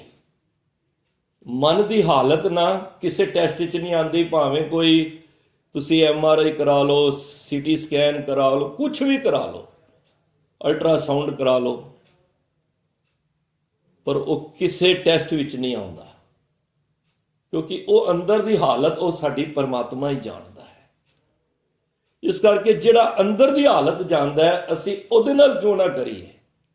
ਰੱਖਿਆ ਕਰੋ ਗੁਸਾਈ ਮੇਰੇ, ਜਾਣੇ ਬਿਰਥਾ ਸਭਾ ਮਨ ਕੀ, ਹੋਰ ਕਿਸ ਪੇ ਆਖ ਸੁਣਾਈਏ। ਹੋਰ ਕਿਹਦੇ ਅੱਗੇ ਮੈਂ ਸੁਣਾਵਾਂ, ਕਿਉਂਕਿ ਮਨ ਦੀ ਹਾਲਤ ਤੇ ਉਹੀ ਜਾਣਦਾ ਹੈ ਨਾ। ਵਿਣ ਨਾਮੈ ਸਭ ਜਗ ਬੋਰਾਇਆ। ਪਾਤਸ਼ਾਹ ਕਹਿੰਦੇ ਨੇ, ਮੈਂ ਇੱਕ ਦੇਖਿਆ ਕਿ ਨਾਮ ਤੋਂ ਬਿਨਾਂ ਨਾ ਜਗ ਬੋਰਾਇਆ। ਬੋਰਾਇਆ ਭਾਵ ਝੱਲਾ ਹੋਇਆ ਪਿਆ ਹੈ, ਪਾਗਲ ਹੋਇਆ ਪਿਆ ਜਗ। ਕਿਉਂਕਿ ਜਦੋਂ ਰਾਮ ਦਾ ਨਾਮ ਵਿਸਰ ਜਾਂਦਾ ਹੈ ਨਾ, ਉਸ ਵੇਲੇ ਸਮਝੋ ਇਹ ਪਾਗਲਾਂ ਵਾਲੀ ਸਾਡੀ ਹਾਲਤ ਹੈ। ਤੇ ਪਾਤਸ਼ਾਹ ਕਹਿੰਦੇ, ਵਿਣ ਨਾਮੈ ਸਭ ਜਗ ਬੋਰਾਇਆ, ਨਾਮ ਮਿਲੇ ਸੁਖ ਪਾਈਏ। ਨਾਮ ਤੋਂ ਬਗੈਰ ਸਾਧ ਸੰਗਤ ਸੁਖ ਨਹੀਂ ਮਿਲਦਾ। ਕਿਉਂ? ਕਿਉਂਕਿ ਨਾਮ ਦੇ ਵਿੱਚ ਹੀ ਸਾਰੀਆਂ ਵਡਿਆਈਆਂ ਨੇ, ਨਾਮ ਦੇ ਵਿੱਚ ਹੀ ਖੁਸ਼ੀਆਂ ਨੇ, ਕਿਉਂਕਿ ਉਹ ਅੰਦਰ ਦੀ ਸਾਡੀ ਹਾਲਤ ਜਾਣਦਾ ਹੈ। ਉਹ ਵੇਖਦਾ ਹੈ ਇਸ ਪਰਮਾਤਮਾ ਨੂੰ। ਜਦ ਮਨ ਦੀ ਮੇਰੀ ਸਾਰੀ ਅਵਸਥਾ ਨੂੰ ਪਰਮਾਤਮਾ ਜਾਣਦਾ ਹੈ, ਤੇ ਉਹ ਫਿਰ ਕੀ ਕਰਦਾ? ਠਾਕੁਰ ਤੁਮ ਸ਼ਰਨਾਈ ਆਇਆ, ਉਤਰ ਗਿਓ ਮੇਰੇ ਮਨ ਕਾ ਸੰਸਾ, ਜਬ ਤੇ ਦਰਸ਼ਨ ਪਾਇਆ। ਅਨਬੋਲਤ ਮੇਰੀ ਬਿਰਥਾ ਜਾਣੀ, ਆਪਣਾ ਨਾਮ ਜਪਾਇਆ। ਅਨਬੋਲਤ, ਬਿਨਾ ਬੋਲਿਆ ਹੀ, ਬਿਨ ਬੋਲਿਆ ਸਭ ਕੁਛ ਜਾਣਦਾ। ਮੈਂ ਕਿਸ ਆਗੇ ਕੀਚੇ ਅਰਦਾਸ। ਦੇਖੋ, ਅਸੀਂ ਅਰਦਾਸ ਕਰਨੇ ਆ ਨਾ, ਅਸੀਂ ਨਾਮ ਹੀ ਕਰੀਏ ਨਾ, ਉਹ ਸਾਡੀ ਪੀੜਾ ਨੂੰ ਜਾਣਦਾ ਜੇ। ਚੌਪਈ ਸਾਹਿਬ ਰੋਜ਼ ਪੜੀਦਾ, ਏਕ ਏਕ ਕੀ ਪੀੜ ਪਛਾਨੈ। ਉਹ ਹਰ ਇੱਕ ਦੀ ਇੱਕ ਇੱਕ ਦੀ ਪੀੜਾ ਪਛਾਣਦਾ ਹੈ। ਘਟ ਘਟ ਕੇ ਪਟ ਪਟ ਕੀ ਜਾਣੈ, ਉਹ ਹਰ ਇੱਕ ਦੇ ਹਿਰਦੇ ਦੀ ਜਾਣਦਾ ਹੈ। ਤੂੰ ਪਰਮਾਤਮਾ ਦੇ ਅੱਗੇ ਅਰਦਾਸ ਕਰ ਜਾਂ ਨਾ ਕਰ, ਜਾਣੇ ਬਿਰਥਾ ਸਭਾ ਮਨ ਕੀ। ਭਗਤ ਲੋਕ ਕੀ ਕਰਦੇ ਨੇ? ਭਗਤ ਲੋਕ ਜਿਤਨੀ ਬਾਣੀ ਪੜ੍ਹਦੇ ਨੇ ਨਾ, ਜਿਤਨਾ ਸਿਮਰਨ ਕਰਦੇ ਨੇ, ਜਿਤਨੀ ਭਗਤੀ ਕਰਦੇ ਨੇ, ਉਸ ਨਾ ਮੈਨੂੰ ਖਿਮਾ ਕਰ ਦੇਣਾ, ਮੇਰੇ ਹਾਰ ਮੰਗਤੇ ਨਹੀਂ ਹੈਗੇ। ਕਿਉਂਕਿ ਦੇਖੋ, ਉਹ ਨਾ ਭਗਤ ਸ਼ਾਹੀ ਜੀਵਨ ਜੀਂਦੇ ਨੇ। ਅਸੀਂ ਕੀ ਕਰਨੇ ਆ? ਨਿਤਨੇਮ ਕਰਕੇ ਤੇ ਚਾਰ ਮੰਗਾਂ ਨਾਲ ਰੱਖ ਦਿੰਨੇ ਆ। ਔਰ ਜਿਹੜਾ ਜਿਹੜਾ ਵੱਡਾ ਦਾਤਾ ਬਣਿਆ ਦੁਨੀਆ ਦੇ ਵਿੱਚ, ਉਹ ਜ਼ਿਆਦਾ ਵੱਡਾ ਮੰਗਤਾ ਹੈ। ਮੈਨੂੰ ਖਿਮਾ ਕਰ ਦੇਣਾ, ਹੈ ਤੇ ਮੰਗਤੇ ਸਾਰੇ ਹੀ ਆ, ਪਰ ਭਗਤ ਲੋਕ ਕਿਉਂ ਵੱਖਰੇ ਨੇ? ਕਿਉਂ ਮਹਾਰਾਜ ਨੇ ਕਿਹਾ ਭਗਤਾਂ ਕੀ ਚਾਲ ਨਿਰਾਲੀ, ਚਾਲਾਂ ਨਿਰਾਲੀ, ਭਗਤਾਂ ਕੇਰੀ ਬਿਖਮ ਮਾਰਗ ਚੱਲਣਾ। ਲਬ ਲੋਭ ਅਹੰਕਾਰ ਤਜ ਤ੍ਰਿਸ਼ਨਾ, ਬੋਤ ਨਾਹੀ ਬੋਲਣਾ, ਖੰਨਿਓ ਤਿੱਖੀ ਵਾਲੋਂ ਨਿੱਕੀ, ਏਤ ਮਾਰਗ ਜਾਣਾ। ਦੇਖੋ ਉਹ ਨਾ ਇਤਨਾ ਭਜਨ ਬੰਦਗੀ ਕਰਨ ਤੋਂ ਬਾਅਦ ਨਾ ਉਹ ਅਰਦਾਸ ਨਹੀਂ ਕਰਦੇ, ਉਹ ਰੱਬ ਤੇ ਕਰਜ਼ਾ ਚੜਾਈ ਰੱਖਦੇ ਨੇ। ਅਸੀਂ ਕੀ ਕਰਨੇ ਆ? 100 ਰੁਪਇਆ ਲੈ ਕੇ ਨਾ 200 ਰੁਪਏ ਦਾ ਸਮਾਨ ਖਰੀਦ ਲੈਣੇ ਆ। ਪਰ ਭਗਤ ਲੋਕ ਨਾ ਗੁਰੂ ਪਾਤਸ਼ਾਹ ਕੋਲ ਮੰਗਦੇ ਨੇ, ਤੇ ਪਾਤਸ਼ਾਹ ਭਗਤਾਂ ਦੇ ਪਿੱਛੇ ਪਿੱਛੇ ਤਾਂ ਪਰਮਾਤਮਾ ਹੁੰਦਾ ਹੈ ਕਿ ਉਹ ਕਹਿੰਦੇ ਨੇ ਕਦੋਂ ਭਗਤ ਆਵਾਜ਼ ਕਰੇ ਮੁਖੋਂ ਬੋਲੇ ਤੇ ਮੈਂ ਇਹਦੀ ਮੰਗ ਪੂਰੀ ਕਰਾਂ, ਕਿਉਂਕਿ ਇਹਦੇ ਕੋਲ ਪਹਿਲਾਂ ਹੀ ਢੇਰ ਖਜ਼ਾਨਾ ਪਿਆ ਹੋਇਆ ਹੈ। ਕਿਉਂ ਕਹੀਦਾ ਮਹਾਂਪੁਰਖਾਂ ਨੂੰ ਆਓ ਚਰਨ ਪਾਓ, ਸੀਸ ਤੇ ਹੱਥ ਰੱਖੋ, ਕਿਉਂਕਿ ਜਿਹੜੇ ਨਾਮ ਜਪਣ ਵਾਲੇ ਹੁੰਦੇ ਨਾ ਸਾਧ ਸੰਗਤ, ਉਹਨਾਂ ਦੀ ਸਰੀਰ ਤੋਂ 5 ਜਗ੍ਹਾ ਤੋਂ ਅੰਮ੍ਰਿਤ ਵਰਸਦਾ ਹੈ, ਚਰਨਾਂ ਤੋਂ। ਆਮ ਕਹਿ ਦੇਣਾ ਜੀ ਗੁਰਮੁਖ ਪਿਆਰਿਓ ਆਓ ਸਾਡੇ ਘਰ ਚਰਨ ਪਾਓ, ਦੇਖੋ ਉਹਨਾਂ ਦੇ ਚਰਨਾਂ ਦੇ ਵਿੱਚ ਵੀ ਕਿਤਨੀ ਬਖਸ਼ਿਸ਼ ਹੈ। ਉਹਨਾਂ ਦੀ ਰਸਨਾ ਤੇ ਵੀ ਅੰਮ੍ਰਿਤ ਹੈ। ਜੋ ਬੋਲਦੇ ਨੇ ਮੁਖੋਂ ਸਾਧ ਬਚਨ ਅਟਲਾਦਾ, ਸਾਧੂ ਬੋਲੇ ਸਹਿ ਸੁਭਾਏ, ਸਾਧੂ ਕਾ ਬੋਲਾ ਬਿਰਥਾ ਨਾ ਜਾਏ।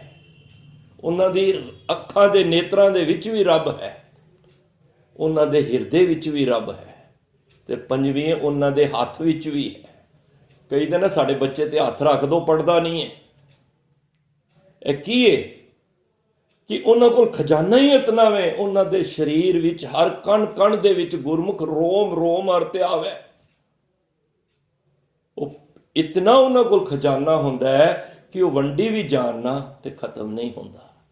ਤੇ ਪਾਤਸ਼ਾਹ ਇੱਥੇ ਕਹਿੰਦੇ ਨੇ ਪਰ ਜਿਨ੍ਹਾਂ ਦੇ ਪੱਲੇ ਨਾਮ ਨਹੀਂ ਹੈ, ਵਿਣ ਨਾਵੇਂ ਸਭ ਜਗ ਬੋਰਾਇਆ। ਸਾਰਾ ਜਗ ਝੱਲਾ ਹੋਇਆ ਪਿਆ, ਨਾਮ ਮਿਲੇ ਸੁਖ ਪਾਈਏ, ਬਿਨਾ ਨਾਮ ਤੋਂ ਸੁਖ ਨਹੀਂ ਮਿਲਣਾ। ਕਿਆ ਕਹੀਏ ਕਿਸ ਆਖ ਸੁਣਾਈਏ। ਹੁਣ ਮੈਂ ਕਿਹਨੂੰ ਕਵਾਂ, ਕਿਹਦੇ ਅੱਗੇ ਮੈਂ ਆਪਣੀ ਗੱਲ ਰੱਖਾਂ? ਜੇ ਕਹਿਣਾ ਜੋ ਪ੍ਰਭ ਜੀ ਪਾਸ, ਹੁਣ ਮੈਂ ਕਿਹਦੇ ਅੱਗੇ ਰੱਖਾਂ? ਕਿਉਂਕਿ ਇਹ ਮੈਂ ਜਿਤਨੇ ਮਨ ਦੀ ਹੈ ਨਾ ਅਵਸਥਾ, ਇਹ ਪਰਮਾਤਮਾ ਮੈਂ ਤੇਰੇ ਅੱਗੇ ਰੱਖ ਰਿਹਾ, ਕਿਉਂਕਿ ਤੂੰ ਹੀ ਮੇਰੀ ਅਰਦਾਸ ਬੇਨਤੀ ਸੁਣਨੀ ਹੈ। ਰੱਖਿਆ ਕਰੋ ਗੁਸਾਈ ਮੇਰੇ, ਮੈਂ ਨਾਮ ਤੇਰਾ ਆਧਾਰ, ਸਭ ਕੁਛ ਕੀਤਾ ਤੇਰਾ ਵਰਤੈ, ਸਦਾ ਸਦਾ ਤੇਰੀ ਆਸ। ਇਹ ਜੋ ਕੁਝ ਵੀ ਸੰਸਾਰ ਵਿੱਚ ਵਰਤ ਰਿਹਾ ਨਾ, ਜੇ ਸਾਨੂੰ ਇਸ ਗੱਲ ਦੀ ਸਮਝ ਆ ਜਾਏ ਕਿ ਇਹ ਪਰਮਾਤਮਾ ਦਾ ਕੀਤਾ ਹੀ ਹੈ, ਤੇ ਫਿਰ ਸਾਨੂੰ ਵੀ ਸਦਾ ਉਹਦੇ ਉੱਤੇ ਹੀ ਆਸ ਹੋਏਗੀ। ਅਸੀਂ ਹਲੇ ਕਈ ਆਸਾਂ ਨਾ ਕਿਸੇ ਤੇ ਰੱਖੀਆਂ ਨੇ, ਆਪਣੇ ਕੰਮ ਕਈਆਂ ਤੇ ਛੱਡੇ ਹੋਏ ਨੇ। ਗੁਰੂ ਗ੍ਰੰਥ ਸਾਹਿਬ ਜੀ ਨੂੰ ਸਮਝਣ ਵਾਸਤੇ ਮੈਂ ਕਈ ਵਾਰੀ ਕਹਿੰਦਾ ਕਿ ਪਹਿਲਾ ਇੱਕ ਹੈ ਨਾ, ਜਿਹੜਾ ਇੱਕ ਓੰਕਾਰ, ਉਹਨੂੰ ਸਮਝਣਾ ਬਹੁਤ ਜ਼ਰੂਰੀ ਹੈ। ਜੇ ਸਾਨੂੰ ਇੰਨਾ ਪਤਾ ਲੱਗ ਜਾਏ ਕਿ ਉਹ ਕਰਨ ਕਾਰਨ ਇੱਕੋ ਹੀ ਹੈ, ਸਾਹਿਬ ਮੇਰਾ ਏਕੋ ਹੈ ਭਾਈ ਏਕੋ ਹੈ। ਜੇ ਸਾਨੂੰ ਇਹ ਪਤਾ ਲੱਗ ਜਾਏ ਕਿ ਸਾਰੀ ਸ੍ਰਿਸ਼ਟੀ ਨੂੰ ਬਣਾਉਣ ਵਾਲਾ, ਸਜਾਉਣ ਵਾਲਾ, ਇਸ ਨੂੰ ਚਲਾਉਣ ਵਾਲਾ, ਇਸ ਨੂੰ ਮਿਟਾਉਣ ਵਾਲਾ, ਕਿ ਸਭ ਕੁਝ ਤੁਮਰੇ ਹਾਥ ਪ੍ਰਭ ਆਪ ਕਰੇ ਕਰਾਏ, ਸਾਰਾ ਕੁਝ ਪਰਮਾਤਮਾ ਤੇਰੇ ਹੱਥ ਹੈ, ਤੇ ਅਸੀਂ ਇੱਕ ਨੂੰ ਸਮਝ ਲਵਾਂਗੇ ਨਾ, ਤੇ ਫਿਰ ਅਸੀਂ ਸਾਰਿਆਂ ਤੇ ਆਸ ਨਹੀਂ ਰੱਖਾਂਗੇ, ਫਿਰ ਅਸੀਂ ਇੱਕ ਤੇ ਆਸ ਰੱਖਾਂਗੇ। ਕਿਉਂ? ਕਿਉਂਕਿ ਸਾਨੂੰ ਸਮਝ ਆ ਗਿਆ ਕਿ ਇਸ ਇੱਕ ਤੋਂ ਇਲਾਵਾ ਕਿਸੇ ਹੋਰ ਕੋਲੋਂ ਮਿਲਣਾ ਹੀ ਕੁਛ ਨਹੀਂ ਹੈ। ਜੇ ਮੈਂ ਆਪਣਾ ਪੇਟ ਕਿਸੇ ਦੇ ਅੱਗੇ ਨੰਗਾ ਕਰਨਾ ਵਾ ਨਾ, ਤੇ ਸਾਧ ਸੰਗਤ ਉਹ ਹੁਣ ਮੇਰੇ ਤੇ ਕਰਜ਼ਾ ਹੈ, ਮੈਂ ਕਿਸੇ ਕੋਲ ਮੰਗਣ ਜਾਣਾ, ਉਹ ਪਹਿਲਾਂ ਤੇ 10 ਥਾਈ ਭੰਡੇਗਾ, ਫਿਰ ਦੇਣ ਤੋਂ ਬਾਅਦ ਕਈਆਂ ਨੂੰ ਦੱਸੇਗਾ। ਤੁਸੀਂ ਦੇਖੋ ਪਰਮਾਤਮਾ ਨੇ ਸਾਨੂੰ ਜੰਮਣ ਤੋਂ ਲੈ ਕੇ ਹੁਣ ਤੱਕ, ਅਸੀਂ ਆਪਣੇ ਸਰੀਰ ਦੀ ਬਣਤਰ ਨੂੰ ਦੇਖ ਲਈਏ, ਘਰ ਨੂੰ ਦੇਖ ਲਈਏ, ਬੱਚਿਆਂ ਨੂੰ ਦੇਖ ਲਈਏ, ਅਸੀਂ ਸਟੇਟਸ ਨੂੰ ਦੇਖ ਲਈਏ, ਇਤਨਾ ਕੁਝ ਪਰਮਾਤਮਾ ਨੇ ਦਿੱਤਾ। ਇਹ ਮਨ ਹਰ ਜੀ ਧਿਆਏ ਤੂੰ, ਇੱਕ ਮਨ ਇੱਕ ਚਿੱਤ ਪਾਏ, ਹਰ ਕੀਆਂ ਸਦਾ ਸਦਾ ਵਡਿਆਈਆਂ, ਦੇ ਨਾ ਪਛੋਤਾਏ। ਉਹਨੇ ਕਦੀ ਜ਼ਿਕਰ ਕੀਤਾ ਕਿ ਹੇ ਬੱਚਿਆ, ਮੈਂ ਤੈਨੂੰ ਇਹ ਵੀ ਦਿੱਤਾ, ਇਹ ਵੀ ਦਿੱਤਾ, ਤੈਨੂੰ ਮੈਂ ਰਸਨਾ ਦਿੱਤੀ, ਤੈਨੂੰ ਮੈਂ ਸੋਹਣਾ ਸਰੀਰ ਦਿੱਤਾ, ਤੈਨੂੰ ਮੈਂ ਪਰਿਵਾਰ ਦਿੱਤਾ, ਤੈਨੂੰ ਸਿਹਤ ਦਿੱਤੀ, ਤੈਨੂੰ ਕਾਰੋਬਾਰ ਦਿੱਤਾ, ਤੈਨੂੰ ਛੱਤ ਦਿੱਤੀ। ਕਦੀ ਪਰਮਾਤਮਾ ਨੇ ਜਤਾਇਆ? ਤੁਸੀਂ ਕਿਸੇ ਰਿਸ਼ਤੇਦਾਰ ਕੋਲੋਂ ਕੁਝ ਮਾਇਆ ਲੈ ਆਓ, ਥੋੜਾ ਜਿਹਾ ਅਹਿਸਾਨ ਲੈ ਲਓ, ਉਹ ਉਸ ਆਸ ਨਾਲ ਦੇਗਾ ਕਿ ਜਦੋਂ ਮਨ ਨੂੰ ਲੋੜ ਪਏਗੀ ਤੇ ਇਹ ਮੇਰੇ ਕੰਮ ਆਵੇ। ਪਰ ਪਰਮਾਤਮਾ ਐਸਾ ਨਹੀਂ ਹੈ। ਪਰਮਾਤਮਾ ਦੇ ਕੇ ਭੁੱਲ ਜਾਂਦਾ, ਦੇਂਦਾ ਦੇ ਲੈਂਦੇ ਥੱਕ ਪਾਏ। ਤੇ ਸਾਡਾ ਫਰਜ਼ ਕੀ ਬਣਦਾ ਹੈ? ਅਸੀਂ ਫਿਰ ਪਰਮਾਤਮਾ ਤੇ ਹੀ ਆਸ ਰੱਖੀਏ, ਫਿਰ ਦੁੱਖ ਤੇ ਸੁੱਖ ਪਰਮਾਤਮਾ ਦੇ ਹੀ ਅੱਗੇ ਰੱਖੀਏ। ਪਾਤਸ਼ਾਹ ਕਹਿੰਦੇ ਸਭ ਕੁਝ ਕੀਤਾ ਤੇਰਾ ਵਰਤੇ, ਤੇਰਾ ਹੀ ਤੇ ਵਰਤ ਰਿਹਾ, ਹੋਰ ਕੋਈ ਨਹੀਂ ਹੈਗਾ ਸੰਸਾਰ ਦੇ ਵਿੱਚ ਜੋ ਸੰਸਾਰ ਨੂੰ ਪੈਦਾ ਕਰ ਰਿਹਾ, ਚਲਾ ਰਿਹਾ, ਇਹਨੂੰ ਮਿਟਾ ਰਿਹਾ। ਨਹੀਂ, ਜਬ ਉਦਕਰਕ ਕਰਾ ਕਰਤਾਰਾ, ਪ੍ਰਜਾ ਧਰਤਾ ਦੇ ਅਪਾਰਾ, ਜਬ ਆ ਕਰਖ ਕਰਤ ਹੋ ਕਬੂ, ਤੁਮ ਮੈਂ ਮਿਲਤ ਦੇ ਤਰ ਸਭੂ। ਜਦੋਂ ਉਹਨੇ ਸਮੇਟਣਾ, ਸਭ ਨੂੰ ਸਮੇਟ ਲੈਣਾ, ਜਦ ਉਹਨੇ ਸੰਸਾਰ ਦਾ ਵਿਸਤਾਰ ਕਰਨਾ, ਉਹਨੇ ਉਸੇ ਟਾਈਮ ਕਰ ਦੇਣਾ। ਤੇ ਫਿਰ ਕਿਹਦੇ ਹੱਥ ਸਾਰੀ ਤਾਕਤ ਹੈ? ਤੇ ਪਾਤਸ਼ਾਹ ਕਹਿੰਦੇ ਨੇ ਅਖੀਰ ਵਿੱਚ, ਜੇ ਦੇ ਵਡਿਆਈ ਤਾਂ ਤੇਰੀ ਵਡਿਆਈ, ਇਹ ਤੁਤ ਤੁਝੇ ਧਿਆਉ। ਜੇ ਤੂੰ ਵਡਿਆਈ ਮੈਨੂੰ ਦੇ ਰਿਹਾ ਨਾ, ਤੇ ਤੇਰੀ ਤੇ ਵਡਿਆਈ ਹੈ ਸਾਰੀ। ਮੇਰਾ ਚਿੱਤ ਕਰਦਾ ਮੈਨੂੰ ਇੱਥੇ ਤੇ ਉਸ ਪਰਲੋਕ ਵਿੱਚ ਤੈਨੂੰ ਹੀ ਧਿਆਨਦਾ ਰਵਾਂ। ਜਿਹਨੂੰ ਸਮਝ ਆ ਜਾਏ ਕਿ ਪਰਮਾਤਮਾ ਹੀ ਸਭ ਕੁਝ ਹੈ, ਬਾਕੀ ਤੇ ਸਭ ਭਿਖਾਰੀ ਨੇ।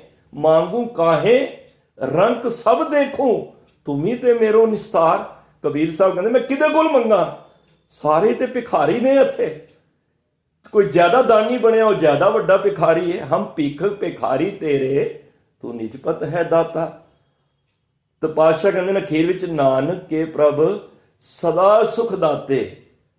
हे ਪ੍ਰਭੂ, ਨਾਨਕ ਜੀ ਮੋਹਰ ਲਾ ਕੇ ਕਹਿ ਰਹੇ ਨੇ, ਨਾਨਕ ਕੇ ਪ੍ਰਭ ਸਦਾ ਸੁਖ ਦਾਤੇ। हे ਪ੍ਰਭੂ, ਸੁਖ ਦੇਣ ਵਾਲੇ ਪਰਮਾਤਮਾ ਜੀ, ਮੈਂ ਤਾਣ ਤੇਰਾ ਇੱਕ ਨਾਉ। ਮੈਨੂੰ ਤੇਰੇ ਨਾਮ ਦਾ ਹੀ ਇੱਕ ਸਹਾਰਾ ਹੈ, ਇੱਕ ਬਲ ਹੈ, ਇੱਕ ਤਾਕਤ ਹੈ। ਮੇਰੇ ਕੋਲ ਹੋਰ ਕੋਈ ਬਲ ਨਹੀਂ ਹੈ ਮੇਰੇ ਕੋਲ। ਇਸ ਕਰਕੇ ਮੈਂ ਅੱਜ ਪਰਮਾਤਮਾ ਤੁਹਾਡੇ ਚਰਨਾਂ ਵਿੱਚ ਇੱਕ ਬੇਨਤੀ ਕਰਨ ਆਇਆ ਵਾਂ। ਮੈਂ ਸੰਸਾਰ ਵੱਲ ਵੇਖਿਆ ਬਾਬਾ, ਬਿਖ ਦੇਖਿਆ ਸੰਸਾਰ। ਇਹ ਸੰਸਾਰ ਬਿਖ ਹੈ, ਰੱਖਿਆ ਕਰੋ ਗੁਸਾਈ ਮੇਰੇ, ਮੇਰੀ ਰੱਖਿਆ ਕਰ ਲੋ। ਜਦ ਮੈਂ ਸੰਸਾਰ ਵੱਲ ਵੇਖਣਾ ਵਾ ਨਾ, ਸਭ ਮਾਇਆ ਦੀ ਦੌੜ ਵਿੱਚ ਭੱਜੇ ਜਾ ਰਹੇ ਨੇ, ਭੱਜੇ ਜਾ ਰਹੇ ਨੇ। ਕਿਸੇ ਨੂੰ ਮਾਇਆ ਦੀ, ਮੈਂ ਕਹਿੰਦਾ ਇਤਨੇ ਅਸੀਂ ਘਿਰ ਗਏ ਹਾਂ ਮਾਇਆ ਕਰਕੇ। ਪਿਓ ਧੀ ਦਾ ਰਿਸ਼ਤਾ ਵਿਗੜ ਗਿਆ ਹੈ, ਭਰਾ ਭੈਣ ਦਾ ਰਿਸ਼ਤਾ ਵਿਗੜ ਗਿਆ ਹੈ, ਭਰਾ ਭਰਾ ਦਾ ਰਿਸ਼ਤਾ ਵਿਗੜ ਗਿਆ ਹੈ। ਪਰ ਐਸਾ ਵੀ ਕੋਈ ਰਿਸ਼ਤਾ ਹੈ, ਉਹ ਹੈ ਪਰਮਾਤਮਾ ਤੇ ਗੁਰੂ ਤੇ ਸਿੱਖ ਦਾ ਰਿਸ਼ਤਾ। ਮੈਨੂੰ ਇੱਕ ਗੱਲ ਯਾਦ ਆਈ। ਇੱਕ ਰਾਜਾ ਸੀ, ਉਹਦੇ ਘਰ ਔਲਾਦ ਨਹੀਂ ਸੀ। ਸ਼ਬਦ ਉਹੀ ਹੋਈ ਹੈ, ਰੱਖਿਆ ਕਰੋ ਗੁਸਾਈ ਮੇਰੇ, ਮੈਂ ਨਾਮ ਤੇਰਾ ਆਧਾਰ। ਬੜੇ ਯਤਨ ਕੀਤੇ, ਬੜੇ ਵਸੀਲੇ ਕੀਤੇ, ਕਿਤੇ ਖੈਰ ਨਾ ਪਈ। ਕਿਸੇ ਸਿਆਣਿਆਂ ਪੰਡਤਾਂ ਨੇ ਕਹਿ ਦਿੱਤਾ, ਕਿਸੇ 10-12 ਸਾਲ ਦੇ ਬੱਚੇ ਦੀ ਬਲੀ ਚੜਾ ਦੇਗਾ ਨਾ, ਤੇਰੇ ਘਰ ਔਲਾਦ ਹੋ ਜਾਏਗੀ। ਦੇਖੋ, ਇਹ ਗੁਰੂ ਨਾਨਕ ਦੇ ਘਰ ਦੀ ਵਡਿਆਈ ਹੈ। ਇੱਥੇ ਕਿਸੇ ਦਾ ਵਿਗਾੜ ਕੇ ਕਿਸੇ ਦਾ ਸਵਾਰਨ ਵਾਲੀ ਕੋਈ ਗੱਲ ਨਹੀਂ। ਕਈ ਵਾਰੀ ਵੇਖੋ ਤੁਸੀਂ, ਚੌਂਕ ਤੇ ਕਿਤੇ ਜਾਓ, ਚੁਰਾਏ ਤੇ ਟੂਣਾ ਹੋਇਆ ਹੁੰਦਾ ਹੈ। ਇੱਕ ਜਗ੍ਹਾ ਤੇ ਦਾਸ ਸਵੇਰੇ ਸਵੇਰੇ ਅੰਮ੍ਰਿਤ ਵੇਲੇ ਨਿਕਲਿਆ, ਚੁਰਾਏ ਤੇ ਕੋਈ ਬੀਬੀ ਪਤਾ ਨਹੀਂ ਕੋਈ ਨਾਰੀਅਲ ਤੇ ਕੀ ਦਾਲ ਦੂਲ ਰੱਖ ਕੇ ਬੈਠੇ। ਗੱਡੀ ਤੇ ਜਾ ਰਹੀ ਸੀ, ਮੈਂ ਰੋਕ ਲਿਆ। ਗੁਰੂ ਸਾਹਿਬ ਦੀ ਬਖਸ਼ਿਸ਼ ਨਾਲ ਪਾਠ ਕਰ ਰਹੇ ਸਾਂ, ਤੇ ਮੈਂ ਕਿਹਾ ਬੀਬੀ ਇਹ ਕੀ ਕਰ ਰਹੀ? ਮੈਂ ਪੁੱਛ ਲਿਆ। ਕਹਿੰਦੀ ਮੇਰੇ ਘਰ ਔਲਾਦ ਨਹੀਂ ਹੁੰਦੀ। ਤੇ ਮੈਂ ਕਿਹਾ ਇਹ ਕੀ ਕਰ ਰਹੇ ਹੋ? ਕਹਿੰਦੇ ਜਿਹੜਾ ਟੱਪੇਗਾ ਨਾ ਤੇ ਉਹਦਾ ਬੁਰਾ ਹੋਏਗਾ, ਮੇਰੇ ਘਰ ਔਲਾਦ ਹੋ ਜਾਏਗੀ। ਮੈਂ ਕਿਹਾ ਧੰਨ ਗੁਰੂ ਨਾਨਕ ਪਾਤਸ਼ਾਹ, ਤੁਹਾਡੀ ਮੈਂ ਬਾਣੀ ਪੜਨਾ, ਫਰੀਦਾ ਬੁਰੇ ਦਾ ਭਲਾ ਕਰ, ਗੁੱਸਾ ਮਨ ਨਾ ਹੰਢਾਏ। ਦੇਹੀ ਰੋਗ ਨਾ ਲੱਗੀ ਪੱਲੇ ਸਭ ਕਿਛ ਪਾਏ। ਮਹਾਰਾਜ ਤੇ ਗੁਰੂ ਅਰਜਨ ਦੇਵ ਪਾਤਸ਼ਾਹ ਕਹਿੰਦੇ ਪਰ ਕਾ ਬੁਰਾ ਨਾ ਰਾਖੋ ਚੀਤ। ਗਲਤੀ ਨਾਲ ਵੀ ਕਿਸੇ ਪਰਾਏ ਦਾ ਵੀ ਨਾ ਬੁਰਾ ਸੋਚ, ਆਪਣੇ ਦੀ ਤਾਂ ਗੱਲ ਹੀ ਦੂਰ ਰਹੀ। ਪਰ ਕਾ ਬੁਰਾ ਨਾ ਰਾਖੋ ਚੀਤ, ਤੁਮਕੋ ਦੁੱਖ ਨਹੀਂ ਭਾਈ ਮੇਰੇ ਮੀਤ। ਤੁਹਾਨੂੰ ਦੁੱਖ ਨਹੀਂ ਲੱਗੇਗਾ। ਅੱਜ ਇਹ ਬਿਮਾਰੀਆਂ ਕਿੱਥੋਂ ਨੇ? ਇਹ ਜਿਹੜਾ ਪੜ੍ਹਨੇ ਆ ਨਾ, ਬੁਰੇ ਦਾ ਭਲਾ ਕਰ, ਗੁੱਸਾ ਮਨ ਨਾ ਹੰਢਾਏ, ਇਹ ਬੀਪੀ ਦਾ ਕਾਰਨ ਕੀ ਹੈ? ਅਸੀਂ ਹਰ ਇੱਕ ਦਾ ਬੁਰਾ ਸੋਚਨੇ ਆ, ਭਾਵੇਂ ਕਰਦੇ ਨਹੀਂ, ਪਰ ਵਿਚਾਰਾਂ ਰਾਹੀਂ ਅਸੀਂ ਬੁਰਾ ਕਰ ਸੋਚਨੇ ਆ ਤੇ ਸਾਡਾ ਬੀਪੀ ਬਲੱਡ ਪ੍ਰੈਸ਼ਰ ਹਾਈ ਹੋ ਜਾਂਦਾ ਹੈ। ਤੇ ਮਹਾਰਾਜ ਕਹਿੰਦੇ ਨੇ ਦੇਹੀ ਰੋਗ ਨਾ ਲੱਗਈ, ਇਸ ਸਰੀਰ ਨੂੰ ਫਿਰ ਰੋਗ ਨਹੀਂ ਲੱਗਿਆ, ਪੱਲੇ ਸਭ ਕੁਝ ਪਾਏ। ਜੇ ਕਿਸੇ ਦਾ ਬੁਰੇ ਨਹੀਂ ਸੋਚੇਗਾ ਨਾ, ਬੁਰੇ ਦਾ ਭਲਾ ਸੋਚ। ਦੇਖੋ ਗੁਰੂ ਸਾਹਿਬ ਦੇ ਘਰ ਦੀ ਇਤਨੀ ਵਡਿਆਈ ਹੈ ਤੇ ਉਸਨੇ, ਮੈਂ ਜਦ ਸੁਣਿਆ ਤੇ ਮੈਂ ਹੈਰਾਨ ਹੋ ਗਿਆ। ਮੈਂ ਕਿਹਾ ਸੰਸਾਰ ਵਿੱਚ ਐਸੇ ਵੀ ਨੇ, ਆਪਣੇ ਘਰ ਔਲਾਦ ਲੈਣ ਵਾਸਤੇ ਦੂਜੇ ਦੀ ਔਲਾਦ ਨੂੰ ਨੁਕਸਾਨ ਪਹੁੰਚਾਉਣਾ, ਇਹ ਗੁਰੂ ਨਾਨਕ ਦਾ ਘਰ ਨਹੀਂ ਸਿਖਾਉਂਦਾ। ਤੇ ਉਸਨੇ, ਰਾਜੇ ਨੇ ਉਹਨਾਂ ਦੇ ਸਿਆਣਿਆਂ ਦੀ ਮੁਤਾਬਕ ਉਹਨਾਂ ਦੀ ਗੱਲਾਂ ਵਿੱਚ ਆ ਕੇ ਜਾ ਕੇ ਪਿੰਡ ਵਿੱਚ ਅਨਾਉਂਸ ਕਰ ਦਿੱਤਾ ਕਿ ਕੋਈ ਵੀ ਆਪਣਾ ਬੱਚੇ ਦੀ ਬਲੀ ਦੇਣਾ ਚਾਹੁੰਦਾ ਹੈ, ਉਹਨੂੰ ਮੂੰਹ ਮੰਗਾ ਇਨਾਮ ਦੇਵਾਂਗਾ।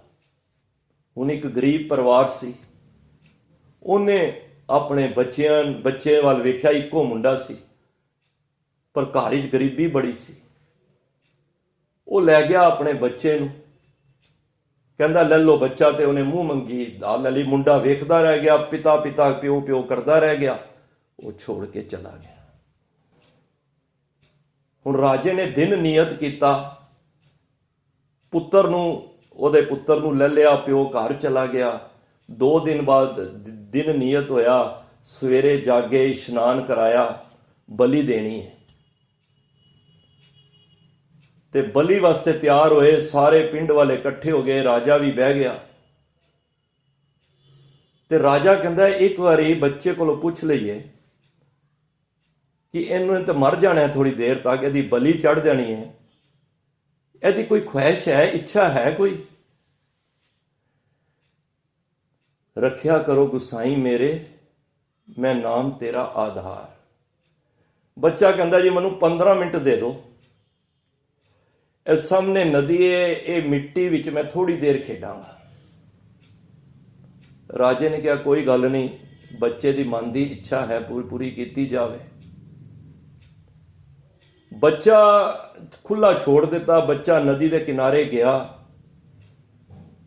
ਉਹਨੇ ਬੈਠ ਕੇ ਇੱਕ ਢੇਰੀ ਮਿੱਟੀ ਦੀ ਬਣਾਈ, ਦੂਜੀ ਬਣਾਈ, ਤੀਜੀ ਬਣਾਈ, ਸਾਰੇ ਦੇਖ ਰਹੇ ਨੇ, ਚੌਥੀ ਬਣਾਈ। ਰਾਜਾ ਦੇਖ ਰਿਹਾ ਅਸੀਂ ਵੀ ਬਚਪਨ ਵਿੱਚ ਖੇਡਦੇ ਰਹੇ ਹਾਂ, ਇਹ ਕਿਹੜੀ ਖੇਡ ਖੇਡ ਰਿਹਾ ਹੈ? ਉਹ ਫਿਰ ਪਹਿਲੀ ਢੇਰੀ ਕੋਲ ਗਿਆ, ਖੜਾ ਰਿਹਾ, ਉਹਦੇ ਕੋਲ 2 ਮਿੰਟ ਖੜਾ ਹੋਇਆ ਤੇ ਪੈਰ ਨਾਲ ਤੋੜ ਦਿੱਤੀ। ਦੂਜੀ ਢੇਰੀ ਕੋਲ ਗਿਆ, ਉਸ ਢੇਰੀ ਨੂੰ ਵੇਖਿਆ, ਉਸ ਢੇਰੀ ਵੱਲ ਵੇਖ ਕੇ ਸਾਧ ਸੰਗਤ ਉਹਨੇ ਦੂਜੀ ਵੀ ਢਾ ਦਿੱਤੀ। ਤੇ ਤੀਜੀ ਢੇਰੀ ਵੱਲ ਗਿਆ, ਜਦੋਂ ਢੇਰੀ ਵੱਲ ਵੇਖਿਆ ਸੋਚਦਾ ਰਿਹਾ, ਫਿਰ ਉਹਨੇ ਤੀਜੀ ਵੀ ਤੋੜ ਦਿੱਤੀ। ਚੌਥੀ ਢੇਰੀ ਵੱਲ ਗਿਆ, ਜਦੋਂ ਸਾਧ ਸੰਗਤ ਉੱਥੇ ਖੜਾ ਹੋ ਕੇ ਰੋ ਪਿਆ।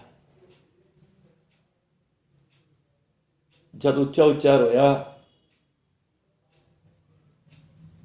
ਰਾਜੇ ਨੇ ਬੁਲਾ ਲਿਆ। ਰਾਜਾ ਕਹਿੰਦਾ ਬੱਚਿਆ, ਅਸੀਂ ਵੀ ਬੜੀ ਉਮਰ ਛੋਟਿਆਂ ਹੁੰਦਿਆਂ ਖੇਡਦੇ ਰਹੇ ਹਾਂ,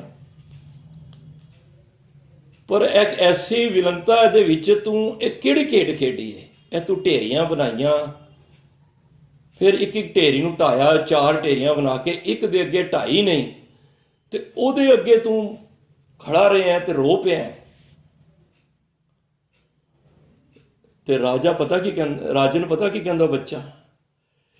ਕਹਿੰਦਾ ਰਾਜਾ ਜੀ, ਪਹਿਲੀ ਢੇਰੀ ਮੈਂ ਬਣਾਈ ਸੀ ਆਪਣੇ ਪਿਓ ਦੀ, ਮਾਤਾ ਪਿਤਾ ਦੀ।